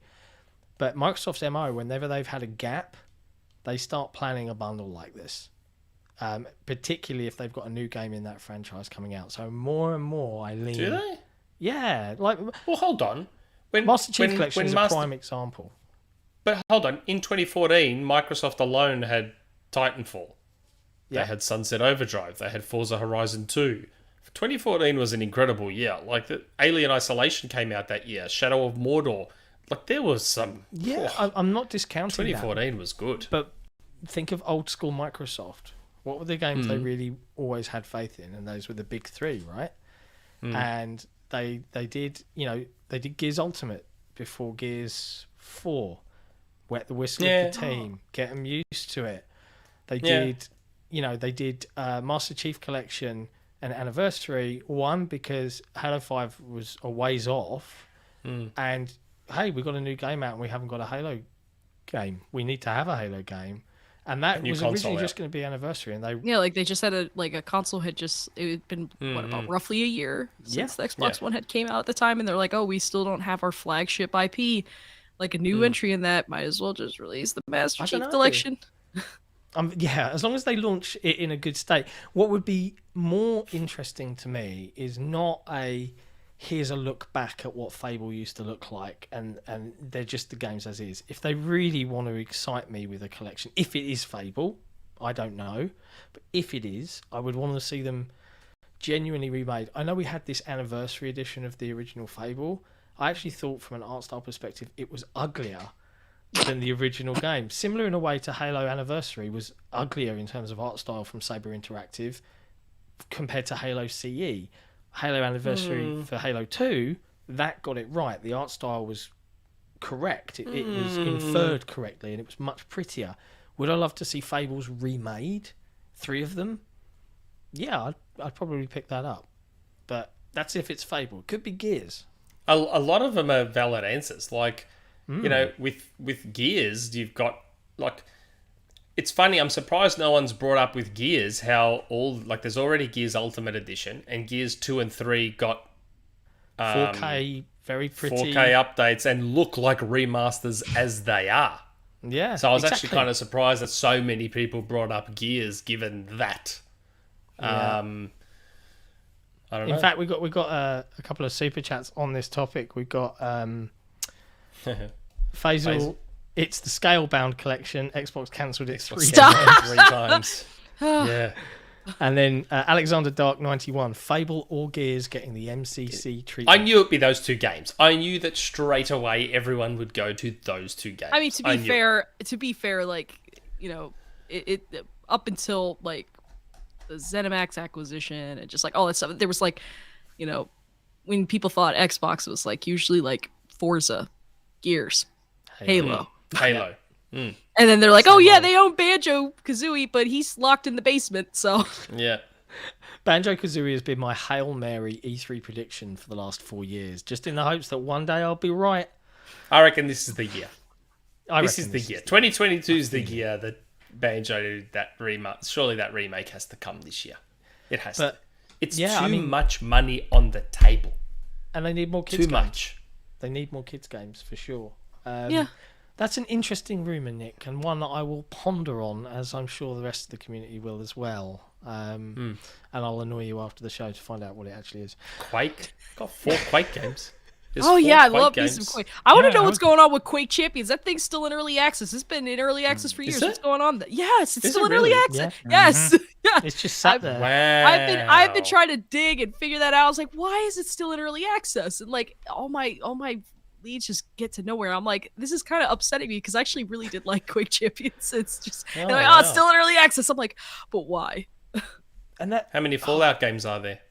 I completely. I mean, are we talking numbered games? Yeah, there's 4 Fallout. I'm games, just saying, right? Microsoft has a lot of Well, I mean, IP you with also got like multiple New games. Vegas. There's also like Fallout Tactics. Like there's also Yeah. 76. And no one was bringing up Bethesda games, which is like, hey, there's a whole other publishing I arm was- they could pull from. Yep. I said, they own all that now. Elder Scrolls. You know, it's Yeah, funny. Putting we were all the talking about Elder Blizzard Scrolls games before. into one compilation. That's like asking someone to just sign their life away. Yeah. And there will be people that will happily do so. I know they will, but jeez. We were talking about Blizzard before, and Blizzard has a lot of staff. 4,000, 5,000 staff. Yeah. All of a sudden, you don't have to outsource Halo Wars 3, do you?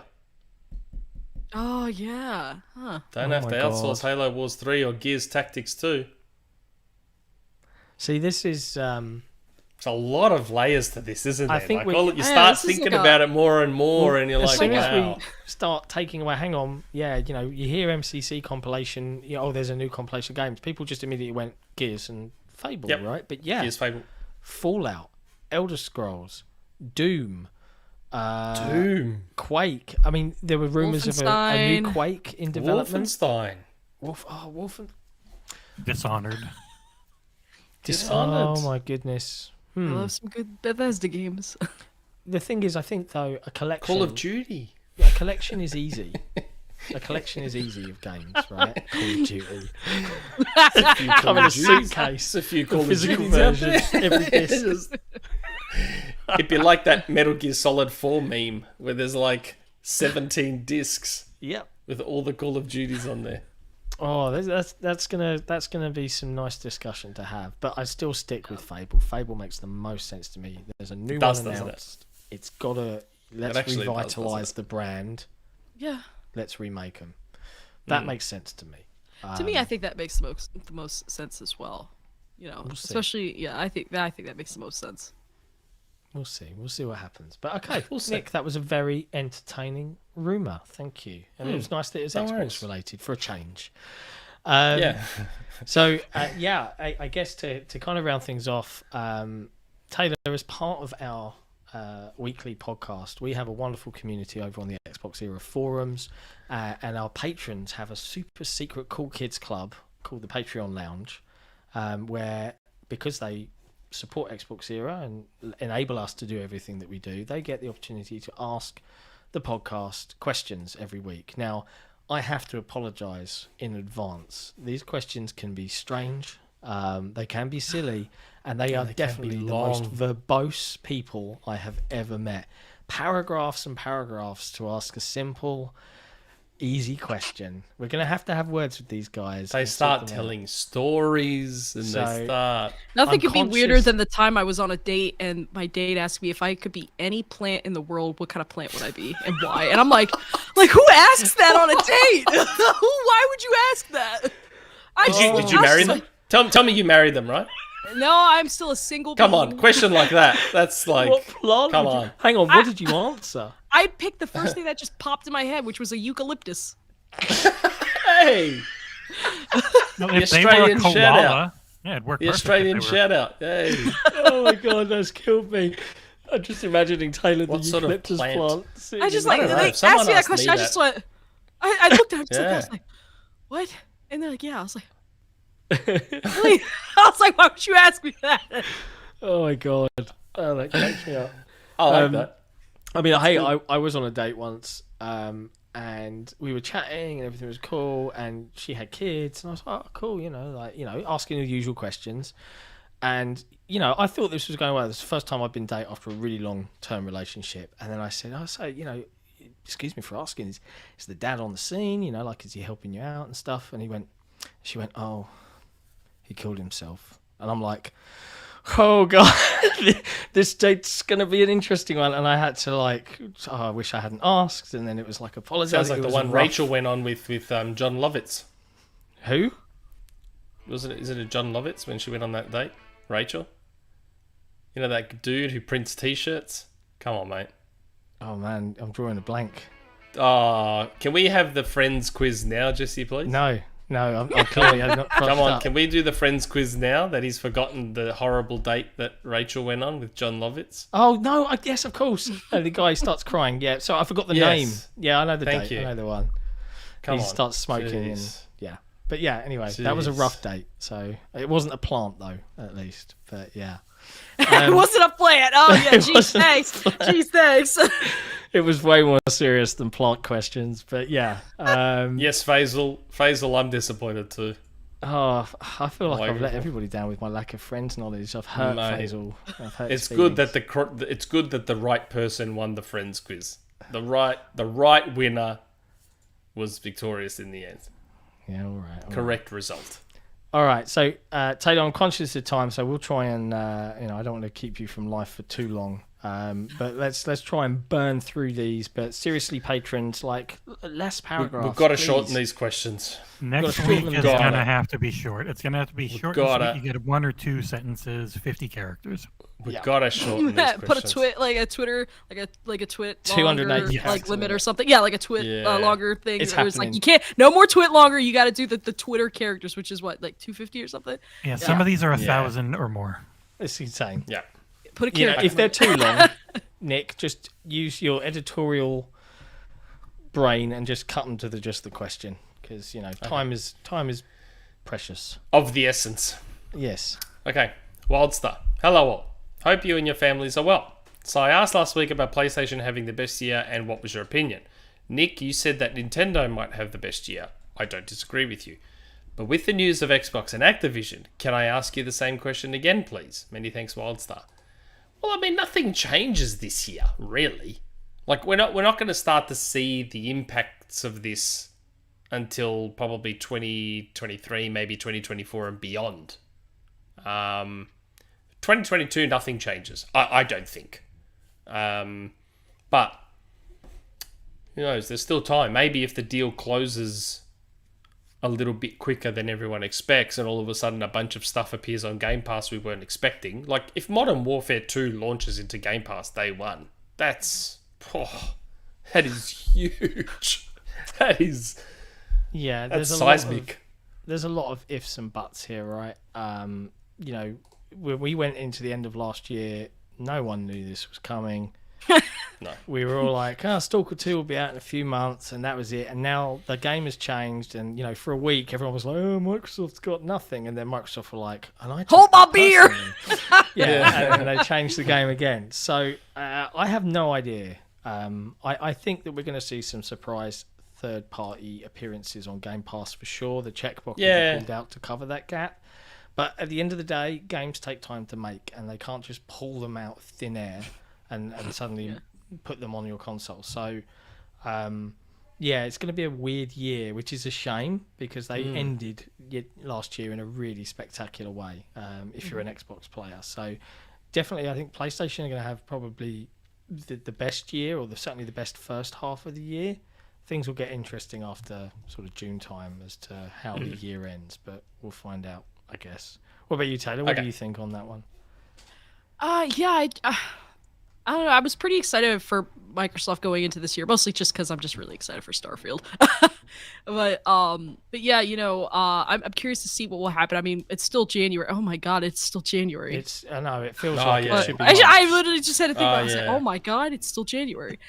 So I mean, Microsoft's definitely kind of, lagging behind. But I'm curious to see what will happen in the coming months. I expect we'll see more third-party stuff coming out, but I'm curious to see what if there's any interesting little indies that might be on a day one on Game Pass thing. I would like to see what's going to happen during game trade show season, so the June through August. Yeah. So I'm sure we'll get more clarity on that. But for now, it definitely feels like it might be, it'll feel a little empty for the Xbox fans, not including third-party stuff.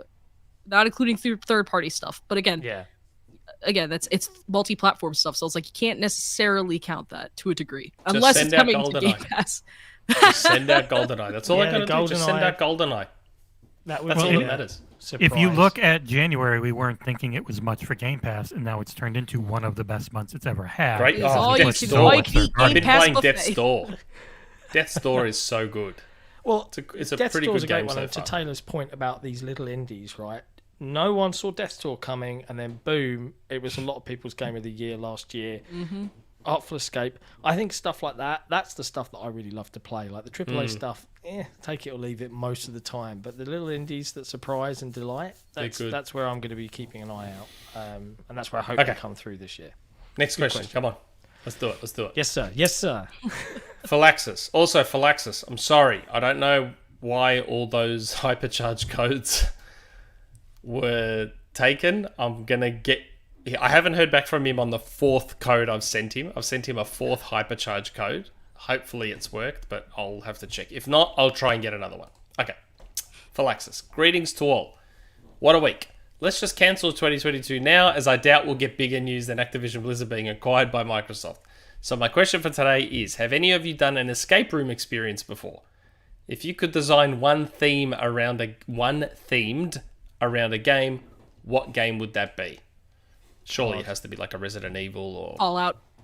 I was about to say the Vault. Fallout. Yeah, Vault. Yeah. I've never done an escape room. I've never done one either. I've been invited to some, but And then you don't show up, you flake. I'm kind of like, not really for me. I can't really think of any Inside other Xbox franchise. turned us all off them. Yeah, that was what poisoned me against escape rooms. I don't know. I mean, the pandemic happened. I haven't had to think about escape rooms for some time because we've not been allowed close to each other in a singular room for quite a while. So yeah, I'm not sure. I would have gone with Fallout, same as Taylor. I think. Like, Yeah, Fallout's a good call. But being chased Fallout's by a good Mr. one. X around a mansion, that's not an escape room experience. That's what I mean. Resident Evil would work too. Yeah. And it's funny because Phylaxis has a Fallout avatar. What if it was your Gears survival horror take, Nick, but in an escape room? Yeah. Telling you, mate. Gears 6 survival horror. Make it happen. Or if we want to just be Xbox edition, State of Decay, escape room. Yeah. Yeah, that would State of work. Decay. Hey, well, Fallout is Xbox edition. That's true. We have to get used to this new world. If now. you have You some mentioned Resident very- Evil, so I was like, Xbox has a zombie exclusive. Let's bring that up. Yeah, You had incredibly talented costume makers. A Last of Us one could be pretty damn cool. Yeah. They're really complicated looking, though. Yep. Okay. All right. Cade Forever. Hello, panel. So, Battle.net and Blizzard. Is that the key to Microsoft reaching the European/Asian markets, which they laughably fall behind in? Warcraft and StarCraft are beloved in South Korea and China and will undoubtedly pique interest from the gaming communities there once this deal has been approved. Well, yeah, I mean... Here's a question. Microsoft, a couple of years from now, Warcraft 2, World of Warcraft 2, brand new MMO, updated graphics to more modern settings, but still allowing that flexibility in terms of performance across multiple machines. A new StarCraft. Suddenly, they get all of that segment of gamers that really love them in the Asian regions, like super excited. Like, is that a no-brainer to do a World of Warcraft 2? Does that make sense? And Overwatch 2 makes sense when it kind of didn't. And that was a very Activision mindset of, we've got to have a sequel. Destiny 2, we've got to have a sequel. Do we see that happening? I think step one is get the World of Warcraft sub built into Game Pass Ultimate. Very quickly add 4 or 5 million subs to Game Pass Ultimate all of a sudden. And release a console edition. Just saying. Yeah. And make Clippy a companion little pet thing that you get. I love I need to get you a Clippy Succession is t-shirt. Clippy. Or a Clippy No, I remember Clippy. I was like, I was searching aggressively last year, leading up to Halloween. You weren't just searching. aggressively. You were searching aggressively. Yes, I was aggressively searching for a Clippy costume. Because I remember there was I saw on the Microsoft Facebook page years ago they had Clippy costumes, like a whole Clippy suit. I was like, why don't they sell these? I want to buy one. Who do I need to speak to at Microsoft? Like, to get How would it to that be- work? He's a paperclip. How does it? He's just a very. It was like one of wide those like little paperclip. it was like, you know, those little mascot suits kind of thing, but it's like, you know, Yeah. it was like what it was literally. I'll have to send it to you on like Twitter or something after this, but You will. I was like, I this is like huge. It's gonna stick out like a sore thumb in my house, but like I It want will. one. I want Yeah. this. Do you remember it was like one of the first like memes. Do you remember the YouTube video of the guy? I think it was like Salmon Days or something. It was like, hey, it looks like you're writing a letter, and the guy's like, oh. Yeah, the He's SNL just skit next was to him. SNL did like a parody of it, but they made it like pushy the like thumbtack or something like that. I just I need to watch that again at some point. I'll dig that out in the YouTube archives somewhere because it always cracks me up when I was a kid. But yeah, But yes, Okay. back to the question. Yeah. Sorry. Blizzard does seem like a path into that market. yeah, Very much so. sure. Yeah. No, yeah, I agree. Also, in specifically too, like if we're talking like mobile game market, and even just like the esports ventures, like I'll say Xbox got a little footing in everything kind of now. They got They've MLG. Yeah, they got MLG. They have King, so they got Candy Crush now. Yeah, Candy This is Crush. insane. This is breaking my brain. It is literally it's breaking my unbelievable. brain. We were joking about they how much already work had. it is to run an Xbox site for a bunch of volunteers, and now they've just made our lives so much harder. And they already inherited mobile studios with Bethesda as well. Yep. Yeah. And now they've got more of them. Wow. Like, Here we yeah, go. man. Get rid of the Battle.net launcher, though. You don't need it anymore. Yeah, I just put everything like on like the Xbox app. I think. Yeah, I put just, it all on the Windows Store or the Xbox app or whatever. You don't need just that launcher discontinue anymore. battle. Yeah, let's just continue Yeah. the battle. And make the Xbox app good. Like it's Yes. that better, too. Yeah, but that it's too. still not there. But Let's yes, tidy it up a bit. it is. It's just It's there. It finally Sorry. goes fast. I saturated all. I had a 50 megabyte per second download going, which before I could maybe hit 5. So it's better. That's growth. Okay. yeah, That is that's going in the right direction. As long as it improves. Good. Dio Game. Taylor. As a proud member of the hashtag Actually Autistic community, I'm profoundly fond of your work. I feel our voices in gaming are underrepresented, so keep up the great work. That's right, Dio Game. That brings me to my question. We've seen games like Overwatch and Watch Dogs 2 make strides for autistic representation in gaming through characters like Symmetra, and have Close seen enough. greater, Safe greater and have seen greater representation in the mental health community in games such as Psychonauts and Hellblade. Do you think this is a trend we will see continued, especially under Microsoft, where creators of many of these titles are allowed to collaborate across studio lines? Yeah, well, Ninja Theory have Project Mara, which is possibly even due this year, wouldn't it be? Because that's a smaller thing, they said. I don't I know. believe so. Yeah. I'm not sure on the launch. I do but hope, but yeah, I feel hopeful. I'm hoping that we do get more games that kind of talk about that because I think the few that we have definitely help kind of make certain people like see themselves, but there's definitely always room for improvement. Like I don't know, I keep thinking about that game Twin Mirror that Don't Nod made, and I was like, like the main character like. They never really explicitly say the character was like autistic, but it was quite clear through a lot of just like it was heavily inferring like he definitely was autistic, and I just felt like they did not do a very good job with handling that. I was very bothered by that portrayal. I was just like, it actually kind of just was like, well, I mean the game's not really good to begin with, but also too it's just like that was the thing that really just was like this was the straw that broke this camel's back. Yeah, yeah. I think there's nothing worse than attempts at representation that are not actually researched, or you don't pull the right people in to actually make an informed decision. I think that does more harm than good. Like it's all well and good to say, I admire the attempt and things like that, but it's much better to actually learn from people that can tell you about it and actually help you make guided decisions about how you choose to present a subject. I think that's really important, and we need to see more of that. Yeah. So I hope so too. I think it's something that isn't touched upon enough, and we're seeing it improve generally in lots of different areas of representation. You know, but yeah, I think that's one that definitely needs more love, care and attention for sure. Good question, Dio Game. Dio Game's always got the heavy hitting questions. I like Dio Game. Bless him. Okay. Dirty Flint. Hello, everyone. The Uncharted 5 re-release comes out Friday. I think he means 4. Okay. Does anyone else find collection? it? Yeah. It's like Legacy of Thieves comes out on PS5, and the PC version comes out later this year. Oh, okay. Yeah. I'm So it's like Lost... Lost Legacy and Uncharted 4. Yeah, it's just those two. Yeah. I wonder how much that upgrade's going to cost in Australia. Because I've got Uncharted 4 digitally, so I'm very interested to know. Because to buy it standalone is $75 here. Oof. For a 6-year-old game. Yeah. Okay. I got sidetracked.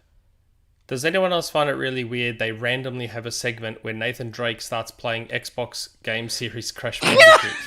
I saw a tweet about this today too. Yeah. Nathan Drake playing first-party Xbox game Crash Bandicoot. Yeah. Nathan Drake said Xbox stand. Man. Woohoo. What happens to that? Does that get patched out?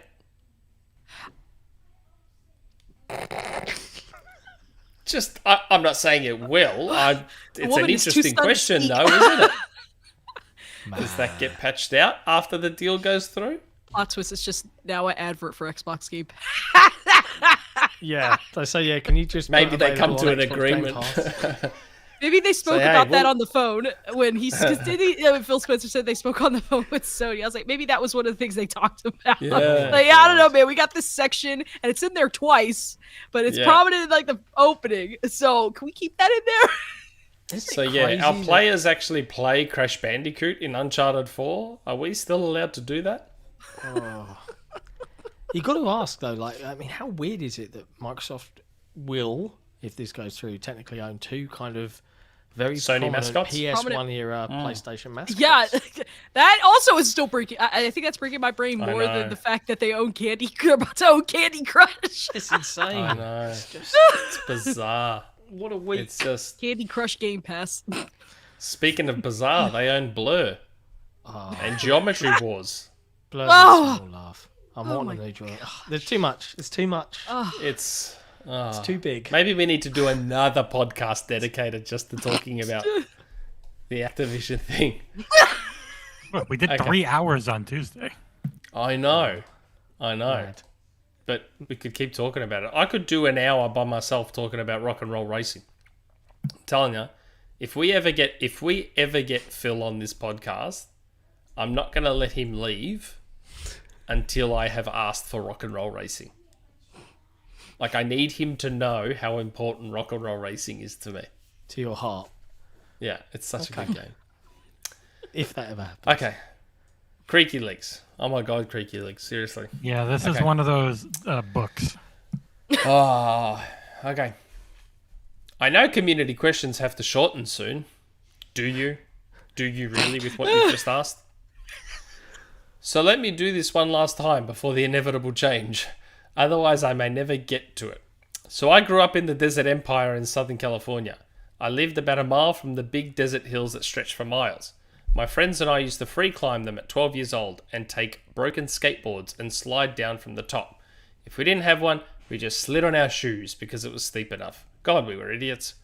We also had what we called their jumping cactus. If you so much as touched the air near one, it would latch on like a magnet to a fridge. Those things hurt like hell too. Many times my ankles and elbows were covered and someone's mom had to pull them out of my skin after sliding down those hills. I know, it's not a great image or feeling. My sister also got us about 10 miles deep lost in those hills, taking roads not designed for sedans after she just got the car 2 weeks prior. The car got wedged between the cliffs, we had to climb out the back, the sun was setting, which as Nick can probably attest, it can get freezing in the desert at night. Why can I attest to that? I don't live in the desert. I thought you were like Crocodile Dundee. I don't live in the desert. Like, in Melbourne, it stays like 25 degrees Celsius overnight. It stays warm here. I need to move. It's to great. I love it. Oh, Melbourne's the best. Don't worry. When the rest of the world burns up and Melbourne's temperatures continues to get colder, we're going to have to find a way to fit 8 billion people in Melbourne. Fair enough. Everyone's just going to come to Melbourne. So I don't know how we're going to pull it off, but we're going to have to figure out a way. Anyway, getting sidetracked. When you grow up in 40 plus degrees Celsius heat, you don't carry a jumper with you. It's shorts and shirts most of the year. Once the sun set, we couldn't see anything. No light pollution because we were that far from town. All we had was her Nokia brick phone light, which barely cast light to our feet. It died very soon after. We heard the coyotes howling a lot after an hour. Never knowing if a black widow spider will find its way onto us, which had happened more than once to me living there. The rattlesnakes that could emerge from the holes in the ground, it probably took 4 hours before we found out after going multiple different directions. Eventually we reached the end. We're almost done. Eventually we reached the end, and we ended up in a completely different area from where we entered. We saw a building in the distance and headed towards it. Some man came to the front, looked as rattled as us because it was an AA rehab centre on the far outskirts of the city, and 2 freezing teenagers are about to collapse at his front desk. We called my mum, who said the sheriff's department was gearing up a search and rescue helicopter to find us because we were gone so long. Kids are dumb, we were dumb. So, what's a dumb thing you did as a kid for fun? I love the fact that that question could literally have just been, I did dumb things when I was a kid. What was yours? I did dumb things as a kid. What have you done as a kid that was really dumb? Jesus Christ. Go on, Taylor. What, have you done anything dumb as a kid? I was trying to think. I'll fill the gap while you're thinking to save awkward silence, right? Right. Dumb things I've done when I was a kid. I once painted a full-size zebra crossing onto a road 2 doors up from my parents' house. That was fun. I was playing N64 and my friend had a BB gun, and unknowns to me, he was shooting people out of the window as they walked past going home from work. He told me about it afterwards, and he went home, and then about 3 hours later, a police officer arrived on the front door and was like, my dad just pulled me to one side and he went, this is one of those times where you grass up your mates. And I was like, okay. 14-year-old me, like, it was Richard who did it. Yeah, dumb things. Very dumb things. Nothing like getting lost in the desert and being eaten by coyotes, though. Yeah, So nothing like now that you brought that up, I do have one that a stupid thing I did once as a kid. I was, I don't know, probably 4 or 5. And I was trying to call my mom when she was at work, and I just wanted, for no other reason other than I just wanted to talk to my mommy. Oh, and right. I may or may not have dialed 911 on the phone because I assumed that was the number. So of course I'm at my grandma's house and she's looking confused as I don't know what, wondering why there's a cop here. I was trying to call my mom. They're like, well, the police number is not your mom's number. I was like, oh. That's the one. I just saw. Yeah, no, I was really confused. My mom had to have a conversation with me about it. I'm picturing 4 or 5-year-old Taylor like, Mommy?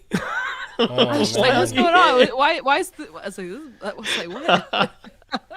I don't even remember the phone call. I don't know. I don't remember what I said on the phone. I just remember after I dialed the number, and here I think like 15 minutes later, here comes a cop inside my grandma's house. Well, I imagine, from their perspective, where's my mummy might have been the question, and then they're like, okay, we've had a kid dial us, we don't know where they are. On their own. Yeah. Let's go. Yeah, so that was definitely one of the not my brightest moment as a child. So 4 or 5, I feel like we can forgive. It's understandable.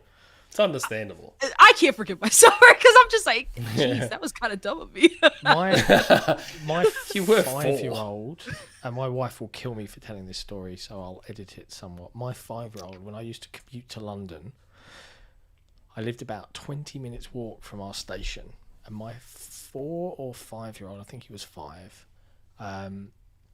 I didn't double lock the front door when I left because the status quo for the last 2 years of his life was he would come down from his room and climb into bed with Mummy. Mummy was still asleep. He came down, saw I wasn't in, tiptoed, got dressed, silently opened the front door and went out to search for Dad at 6 in the morning on his own. And my wife got woken up by her alarm, which hit at the same time as the front doorbell. 2 ladies that were local to us found him heading towards the station because he knew where it was, trying to find Dad work in London. And I was like, you idiot. So that could have been absolutely awful, and my wife was like terrified, but it all worked out okay in the end, and it's now just a funny story. But kids are sneaky. Double lock your front doors. There you go. The short version of my story is me and my best mate were shooting each other with an air rifle. That's the short version. That is dumb. It is very, and we weren't kids. We were like 16, 17 years old. Yesterday. We were older, and he instigated it. Oh, But mate. Yeah, that's the is short dumb. version. We were shooting each other with an air rifle. Yeah, you're an idiot. Congratulations. Yeah. Now, Anyway, Taylor, you might. I guess have you know wondered what. why- Even though we just had that, I think we Creaky know makes what time it questions is. longer. So you might be wondering why he's put on a lady's robe and is smoking a pipe. Yeah. For a long, long time, people didn't do wordy questions, but one person did. The wonderful Keris, who is one of our patrons, and she would often regale us with interesting tales of shenanigans, I think is the best way to put it. yeah. So yeah, we got to a point where it was like story time. So Nick's It's like telling a story. So I got story time ready with a robe and a pipe, getting ready to tell the story. Funny thing is, Keris's question's actually shorter than Creaky Legs this week, which I'm surprised by. and I think it's almost the Okay. same kind of question. Probably. Actually, yeah, it looks like it actually is almost the same question. Interesting that. Good evening, gentle people. I sit here chomping on a cheese scone, during the making of which I scalded my hand pretty badly and spent most of the evening with my hand in some iced water, weeping gently. Now, for the Americans watching, a scone is, or a scone, Scone. is the proper word. You guys call them biscuits. for I some don't call reason. them biscuits. I We call them- No. I call them we call them scones here. I see Americans call them biscuits. We've gotten And more, then when- we've then when I gotten saw the more picture- international. Have you? Okay, because when I used to see pictures of what Americans call biscuits, gravy they and were biscuits. scones. Yeah. Biscuits Yeah, and in gravy. Australia, That's we just say one of my scone. favorite dishes. Love a Yeah. good pile of biscuits and gravy. There you go. Yeah. Okay. My daughter was consoling me and asked how bad it was. Being a sensible mama, I truthfully replied pretty bad, and then explained the best ways to treat or not treat a burn and when you should go to hospitals, etc., etc. Windex, right? Windex is how you fix a burn? No? It's not Windex? No. She is dead good and sensible, despite being 50% clumsy Keris genes. It made me think of many accidents in the past. Of course, we all know about the broken ankle at Christmas in front of Santa.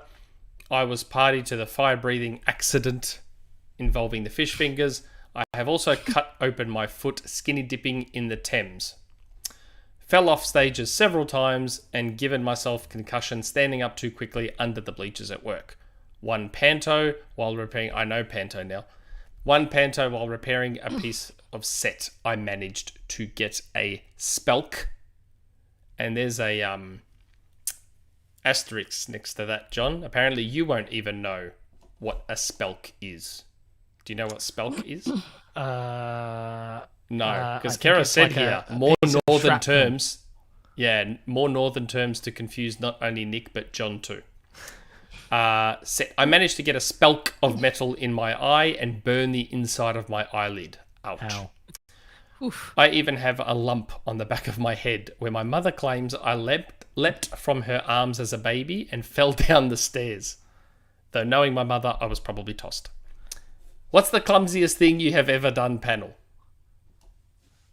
And if you want an answer, a spelk is a splinter, Yeah. Yeah. a little piece of metal. Yeah. Clumsiest thing I've ever done. God, clumsiest. Um, I do clumsy stuff all the time. yeah, I'm a pretty clumsy person. My dad calls me a klutz. Trying to think of a good example of clumsiness. Building a tree house. I had a It's too piece hot. of tree that was probably, I don't know, 2 to 3 meters in length. And it was quite thick. It was like that thick. And I'm short. And I was trying to put it up in my tree house. I was probably like 14 or 15. And I'm putting it in the V of a tree. So I'm kind of wedging it in there. And I pushed it up and I'm on my tippy toes. And I think I've got it and it's connected to the other side. And I turn to walk away, pleased with my success as it slides out of the V, this giant piece of wood, and doshes me right in the back of the head and knocks me unconscious. Apparently, I had like a little flip out on the floor, and my mates were like, can you picture it like an in-betweeners episode, like just shock watching me. And then I woke up and I was all right, but I had a big egg. But I've got a very thick skull, so everything was okay in the end. Yeah, that's pretty clumsy. Tree safety. It's important. I can't think of anything clumsy, to be honest. At least not off the top of my head. I can think of one. Yeah, I was 18, 19, and I was running because I heard that I was at my grandma's house. I know the weirdest things always seem to happen at my grandma's house, and I heard the doorbell ring. I ran to go get it, ran right into a wall. My grandma said, "What the HE hockey sticks is wrong with you?" I said, you'd be like a cartoon character. Yeah, I just it was like, okay, I didn't like hit like a flat out wall. It was more like I ran into like a pillar or a column or something like in the, and I just she's like, "What did you do?" It's like, "What is wrong with you?" So yeah, my shoulder was hurting a little bit, but I didn't dislocate it, so that's the important thing. Every cloud has a silver lining, and Nick apparently isn't clumsy at all. Well, so. no, I am, but just I'm just trying to think. The only thing I can think of, and I've still got the scar right here. In year 7, so I was like 12 or 13. It was a wet day. We were running back from assembly back to our class because we had like senior school, middle school set up, massive school. And me and my best mate, we were dodging through the crowd. We were very little, both of us, very quick, very little. Going through the crowd, probably make a mistake given it was wet weather. Someone stopped in front of me all of a sudden, which means I was forced to stop at high speed all of a sudden, which means my best mate was forced to stop at high speed all of a sudden. He cannons into the back of me, falls into my back. I land on cement straight onto my nose like this and start sliding for about half a meter. How? Which just shredded my nose. How? All I remember after that is being picked up by someone. I remember seeing a lot of blood on the ground. Got taken to the sick bay. They cleaned me up. They said, "Look, are you feeling okay?" I said, "Yep." Like, "All right, we're going to ring your mum. Your mum's going to come pick you up, take you to the doctor." And I remember they left me in the sick bay for a bit on my own. And I thought, I need to see what this looks like. So I get up and I made the mistake of looking in the mirror to see what it looks like. And again, I've got the scar. It's still there. And all of this was opened up, and you could see the bone underneath and everything. Like something out of Fear Factor. Oh, it was full on. I was just like, what the hell? And I remember my mum saw me and freaked out because you could see the bone of my nose underneath. Cartilage. People will yell at us in chat. The cartilage of your nose. Yeah, sorry. Whatever. And then when they took me to the doctor, they had to stitch it up. And it was funny because I found out later that apparently you don't have any nerves here. There's no nerve endings here. Interesting. So you don't really feel anything. Huh. So I remember lying there waiting for them to stitch up my nose, and my mum's holding my hand, and I'm like squeezing my mum's hand, and she's got this sort of look on her waiting for me to scream because they didn't give me any anesthetic. So she's waiting for the scream, and I'm waiting for like the extreme pain. And after like a minute, I'm like, "Are you done?" And the doctor's like, "We were done like 30 seconds ago." Oh. I'm like, "What?" He's like, "Yeah, we were done ages ago." I'm like, "Why didn't I feel anything?" He's like, "Because you got no nerves there. So you don't feel anything. That's why we didn't need the anesthetic. We didn't need anything. I just stitched it all up and took 2 seconds." Oh, man. And yeah, I'm me out. right. I'm a right wuss when it comes to like gore. Like the worst thing I've ever done to myself was, you know, like when you're washing up and you put your hand in a glass and you do that with the sponge. Yep. I was doing that and the glass broke. Yep. Mid-turn, and it virtually pulled this finger off. I still have the scar. And I was like, the scar in my webbing. It was not good. It was not good. And I'm sitting there with the nurse at the ER, and she's like, "I've got to pick it apart, find any bits of glass." I'm like, "Oh, she's here, like, come on, that one. That's the finger. There's the scar there. You can see it. Finger. I don't Yeah. even know. And myself. I'll always remember the Master Chief collection because of that. Because it was the week I took the week off for the Master Chief collection. My brother-in-law was sleeping over, and I remember I was cleaning our glasses because I'm a clean freak and I'm always washing dishes and this, that, the other. And I remember I was in a hurry because I wanted to get back and play, and I pushed into the glass too hard, broke it, and it just sliced my webbing and just started pouring out blood. And he had to drive me to the doctors to get it all stitched up. And yeah, scar's still there. That scar is still there if you could see close enough, but I'm not going to go that close to the camera. But there's like a scar right across the top of my nose there. But Wow. yeah. There you go. Sorry about all the torture We're still only halfway through the stories. They're all short now. They're all short. The rest we should be hopefully So able to the breeze rapid through. fire. Yeah, let's hammer them through because I had one real quick question. Nick, Yeah. how damaged was the road from your giant nose? Oh man, there was the big dent. There was a big dent in the cement as soon as I landed. Oh, Yeah. you guys. All right, okay. Let's hammer through these. Okay. Running right. Now that Xbox has 32-ish studios and however many teams working on games, plus the publishing arm, sounds like it has a good amount of games in development as well. Is it even feasible for Xbox to do an E3-like event anymore? I feel like they'd have to break down and do quarterly events that are almost like directs. How could you possibly fit Activision, Xbox, Blizzard, Bethesda into one show and then also show love to your third-party partners and indies? 2022 with this lineup probably isn't a big deal, but when you take all those companies and think about what their 2023 lineup looks like now, there's just no way it fits into a single show. What's everyone's thoughts? I said this before. Like, yeah, I'm like, if they keep acquiring, which they will, like, whatever that show they put on will just be E3 because they're gonna have like just about everyone there. It'll be like X3. the big stuff, like the big like marquee stuff that get like maybe like a long trailer or something, and like maybe a Q&A or something, and then there'll be like a rapid fire of like, oh, here's a series of things that are coming into our platform, and they're all going to be day one on like Game Pass and like things like that, because they did that with that other event they did.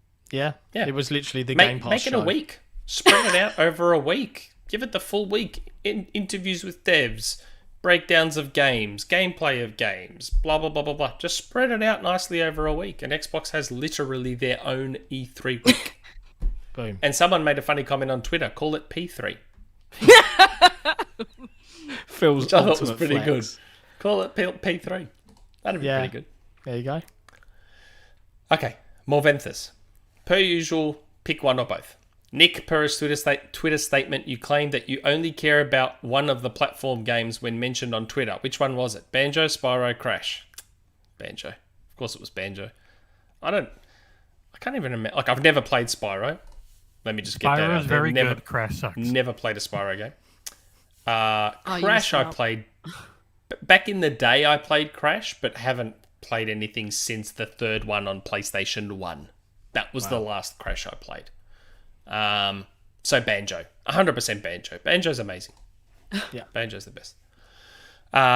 If High Moon can't go back to the Transformers franchise, which I don't think they will, what are your all's thoughts on giving them Mechasalt or Crimson Skies if they were down for it as a team? Bonus kill third for option, Mechasalt. giving them Mechasalt. Phantom Dust. Give us Taylor. Mech Assault. Yeah, just give us Yes. Mech Assault. Yeah. I don't know. When I think of like, I don't know, I always jokingly say Mech Assault was Titanfall before Titanfall was like a thing. I don't So I think was you're wrong. Like all the destruction and stuff. Yeah, like the Cool. destruction, destroying buildings and all that stuff. So I say just give us another, just reboot Mech Assault. Seriously. Seriously. Just give I need it. I need Mech Assault so bad. Like what I want. You ever play Chrome Hounds, Taylor?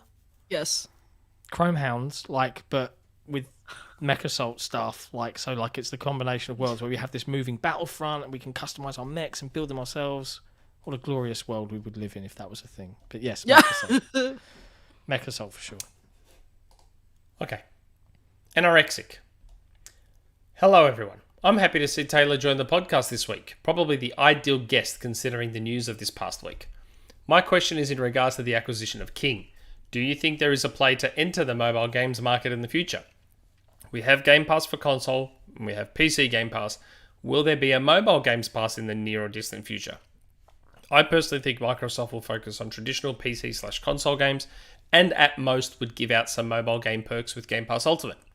Microsoft didn't want to be distracted with VR, and they probably feel the same about the mobile games. But I can't deny that King provides them the best opportunity to enter that space. It does. That's a really interesting question because I would argue one of the key pieces of the acquisition was the mobile. You know, when Phil Spencer talks about reaching 2 billion gamers, he's not talking about the very limited window of like 100 million console people. That's not what he's talking about. He is talking about reaching people that have one of these everywhere, all over the world. And xCloud touches on some of that, but it's very connection dependent. Yeah. But King, I think, is another way in. Yeah, for sure. I love the idea of mobile Game Pass. I had not thought of that. They've got a ton of, technically now they have a ton of mobile studios. But I don't play games. I guess I think about a lot of freemiums. Yeah. So I'm like, it would make sense. Like, 'cause a lot of those games are like free to play already, and it's like they just rely a lot on those microtransactions. So I was like, it wouldn't surprise me if they're just like, we'll just let it continue to its own devices, but maybe they'll and add an venture Xbox out. Live login.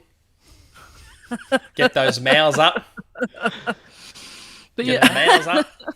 They would most likely add in perks. That would be the easiest way to add value on anything mobile. Yeah, like perks or something. Yeah, that seems like that makes the most sense. Yeah. So. Maybe do they move those mobile studios from Bethesda under King? Maybe. Don't know. Why not?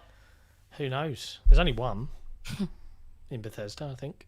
I thought there was two. Alpha Dog, or Is Alpha Dog the only one? I think so. Oh, okay. Could be wrong. But For some reason in my head I thought there was two. Doesn't matter. I'm probably wrong. Okay. Just a little brain fart, not a big deal. It happens.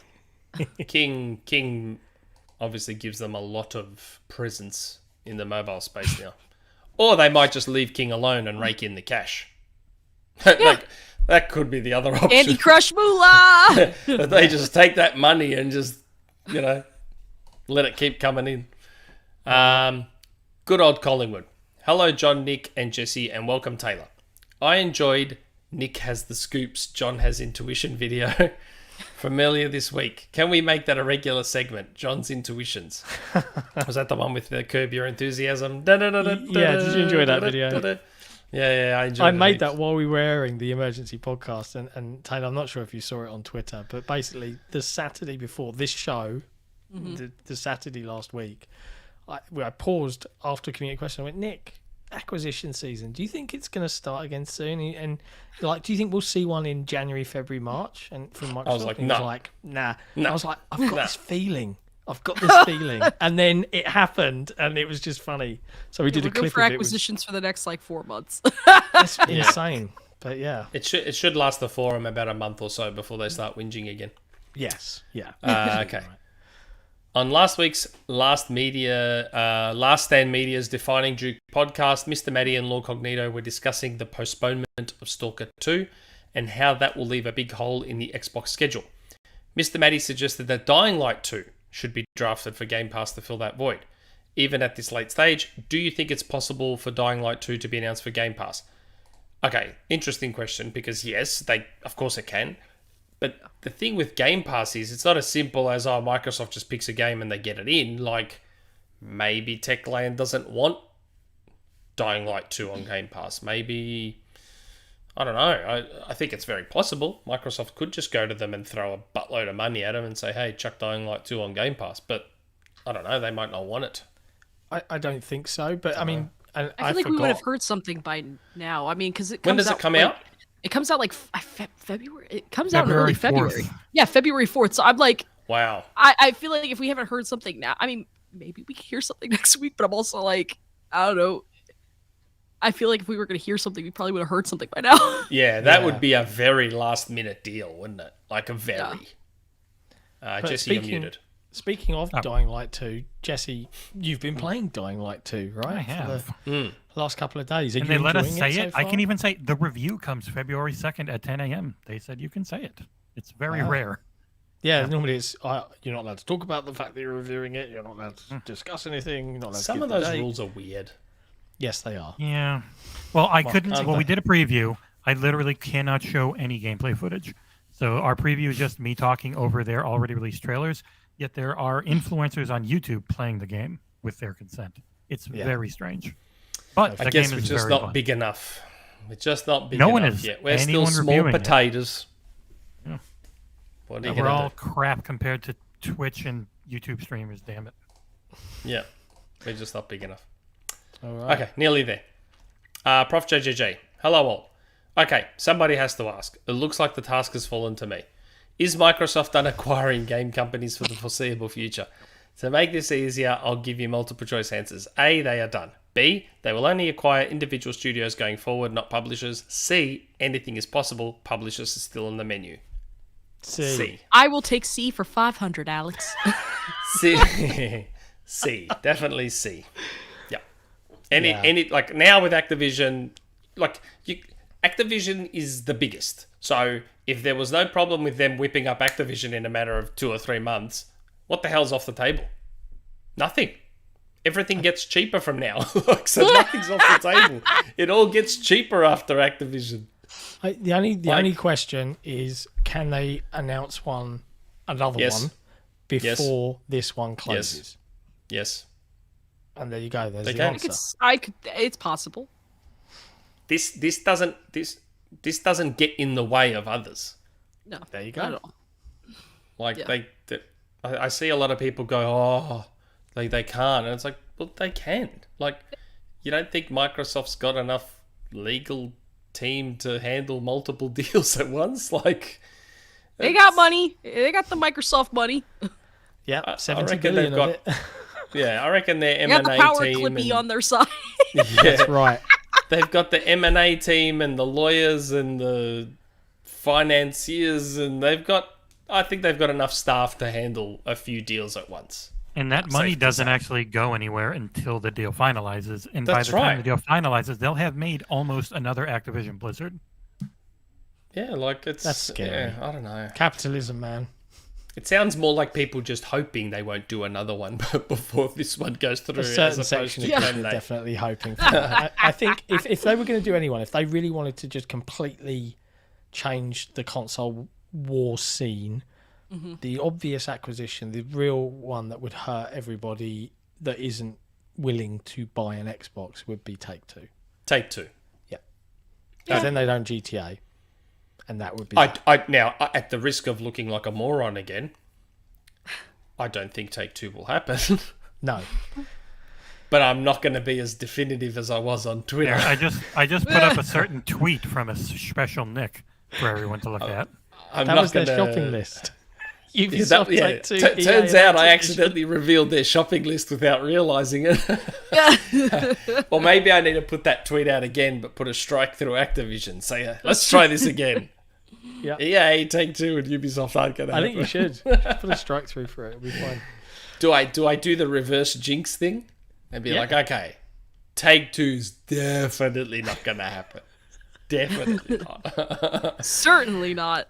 No. Okay. Maybe. Faisal. Hello, friends.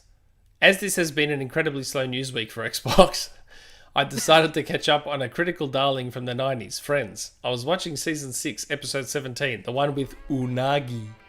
As you already know, the second storyline from this episode was Joey hiring actor Carl to play his identical twin. That is a classic. I love that. It was so good. Yeah. Damn it, Carl.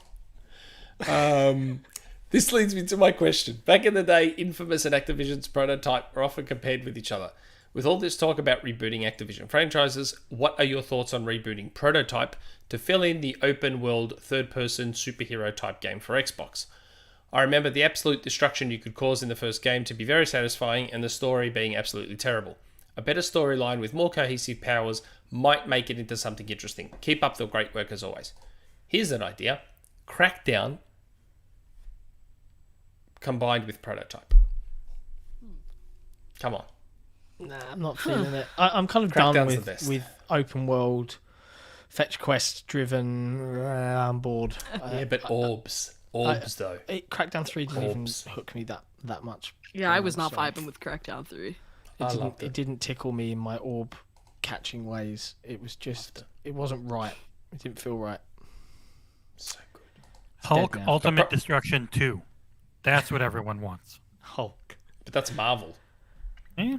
And we know that you Microsoft's said they never can't going to work. get a Marvel Yeah. game, right? Mhm. Ever. Another reverse jinx. Yeah, another reverse jinx. Marvel is never going to have an exclusive on Xbox. Ever. Yeah, I don't know. I think Prototype. I don't think Prototype is going to come back. I never played it. I never played particularly Prototype, so I don't know how beloved. good or bad it is. IP. I played it, but I can barely remember it. And I don't think it was particularly beloved. I don't think there's a cult following out there hankering for. Is the it backwards return of compatible? Prototype. I No, I don't don't think it think is. so. Yeah, I don't think it is. There's so many games that just do a final batch. Just do one last final batch. One more thing. Do a one more thing, like what they do at Applebee's, and one more thing. And one Yeah, more they thing. could Hey, though, guess 'cause they there's now own the another IP. 30 games coming to backwards compatibility. Yeah. X-Men Origins Wolverine. Marvel Ultimate Alliance, both by Raven. Who knows? Come on, Marvel. Who If you're not knows? going to give us a new Marvel exclusive, let us bring back the old Marvel games via backwards compatibility. Come on, please. Activision has a few games that Please aren't with back cherry on compat top. because they just re-released them in really bad ports, like Ultimate Alliance Yeah. and Prototype. Yeah. Yeah. Oh, yeah, they did, didn't they? And Deadpool. Deadpool got re-released. Although I bought it, I just haven't played it. I'm still playing it on PlayStation 3. I've got the disc on PS3. It's not a bad game, Deadpool. I don't mind it. Needs a bit of polish, but it's not bad. Second last question.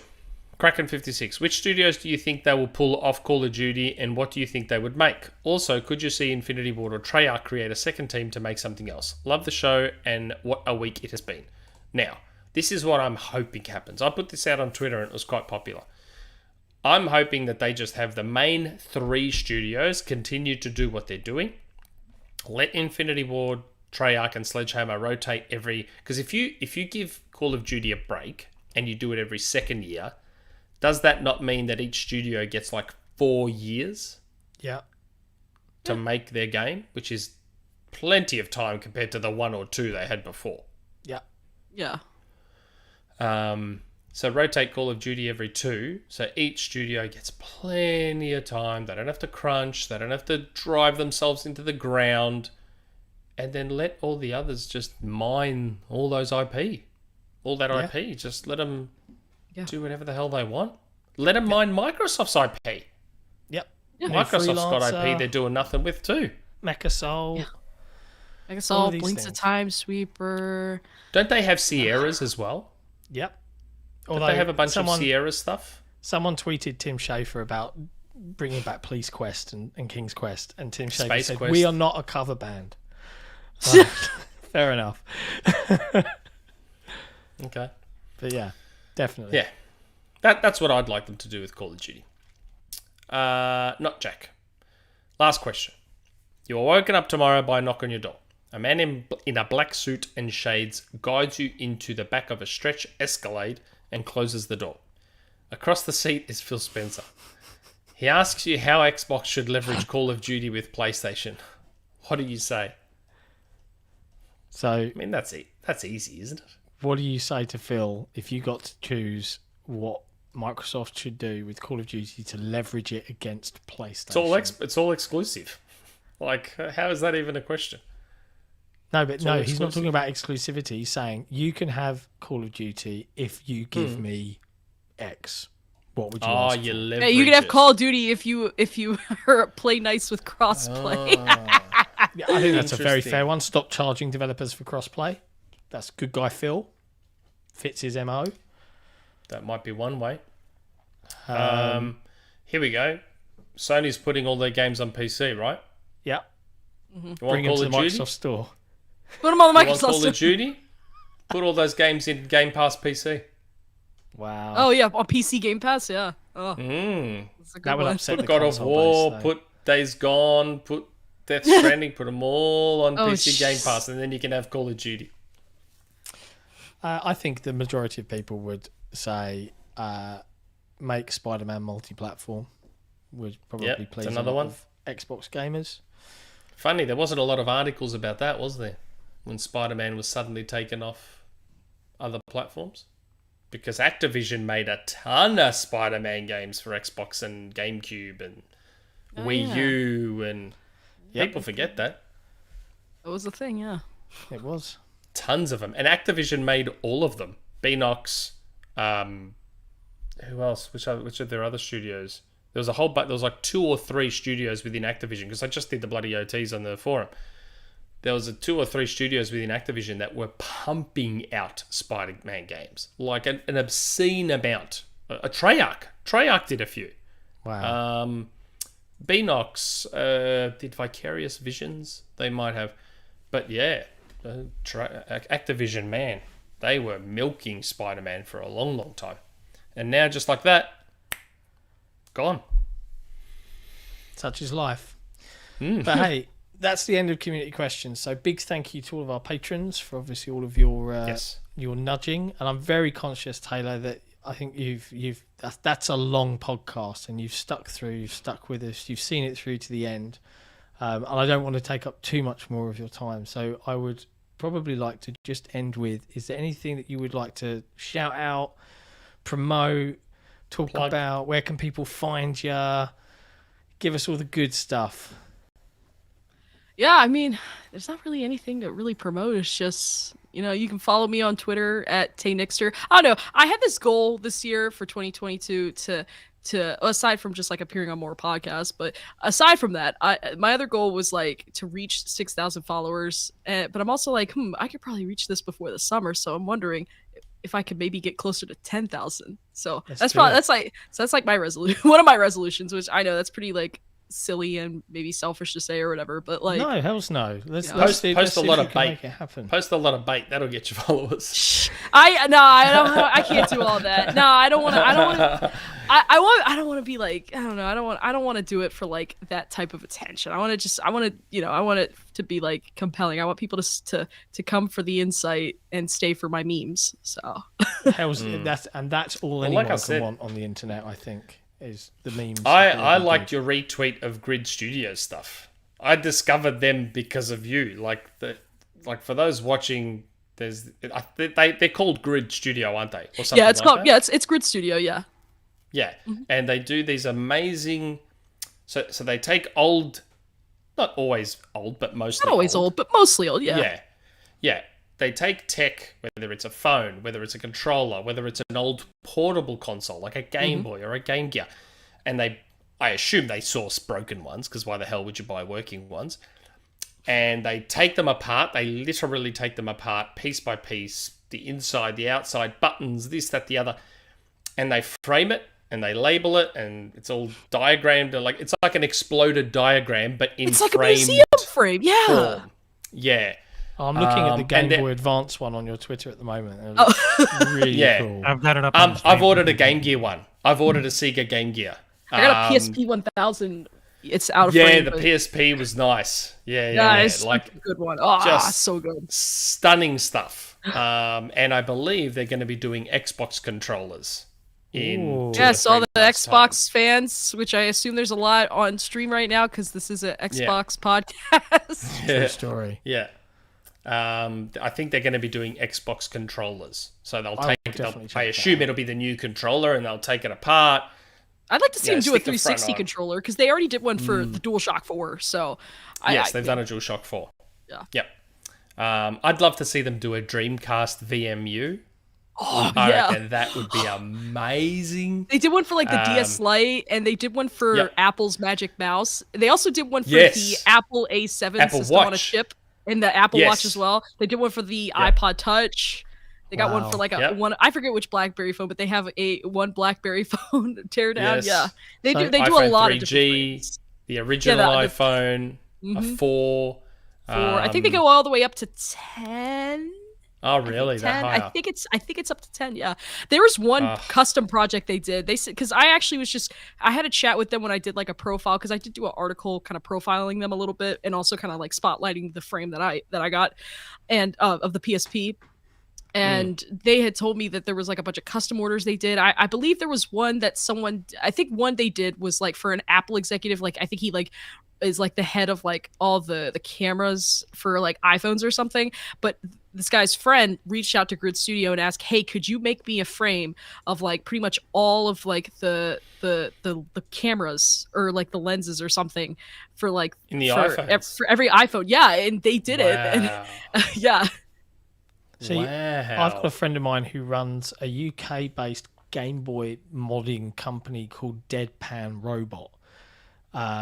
He's a nice guy, and he's been doing it for a while, 6 or 7 years. And he actually gave me a framed Game Boy with his logo on it, and it's built into the frame. But there's a little battery pack at the back, and when you turn it on, the screen lights up and has his company logo of like this deadpan robot face. That's cool.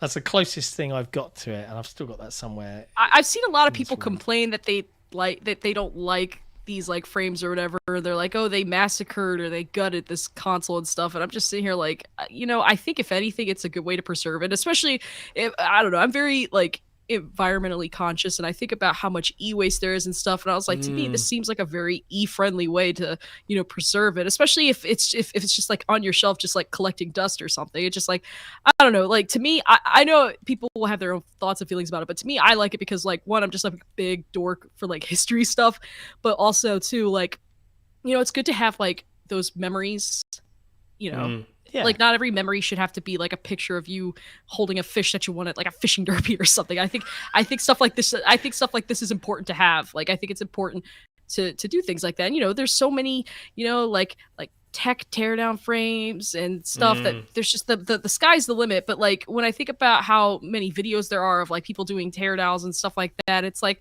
I mean, yeah, you could like reassemble it and things like that, but like I don't know, maybe it's just cool. Maybe I just like to hang it up there, just like it's cool to just see the innards of it. It's cool to see everything that's powering they're this so thing. cool. They're so I cool. often look at tech and I'm like, that's gorgeous, but what's always more interesting is how everything works. So What's breakdowns inside of kind it. of do that for me, because you get to appreciate the beauty of it, but also see how intricate it actually is. I think it's a really, really cool thing to hang on the wall. I'll definitely. And the pick up Game an Gear Xbox one is so cool. It's got like Sonic printed onto it, and he's running along the grass, and it's I can't wait to get my Game Gear. They've shipped it. And those Absolutely puppies are can't wait to sold get it. out right now too. I'm just like, I'll have to link you to like the listing, but yeah, it's just it's the coolest freaking thing. Such a so beefy boy in that it's just like, yeah, and the whole design, like the graphic they made for the whole like frame as well, is just like the coolest thing.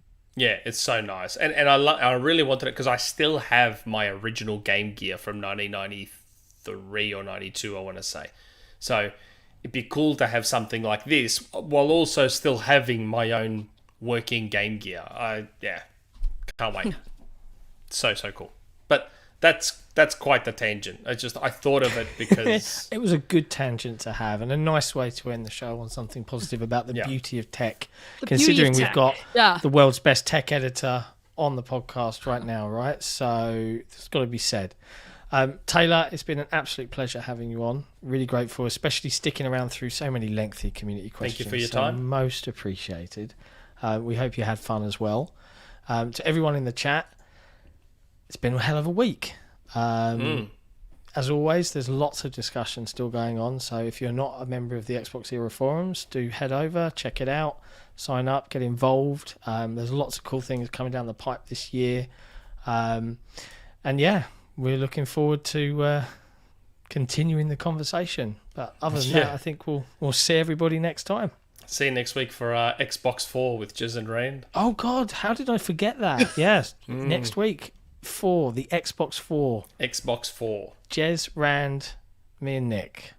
Should be a moderately entertaining time. Very abusive. Or they'll just talk a lot. But yes, maybe other than he's got a little more faith. We love Jez and Rand, honest. I don't. At least they're coming on our channel and we're not going to theirs. Like that's good.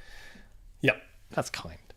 But anyway, it is. Much love to everybody. Have a great night, and we'll see you next time. Ciao for now.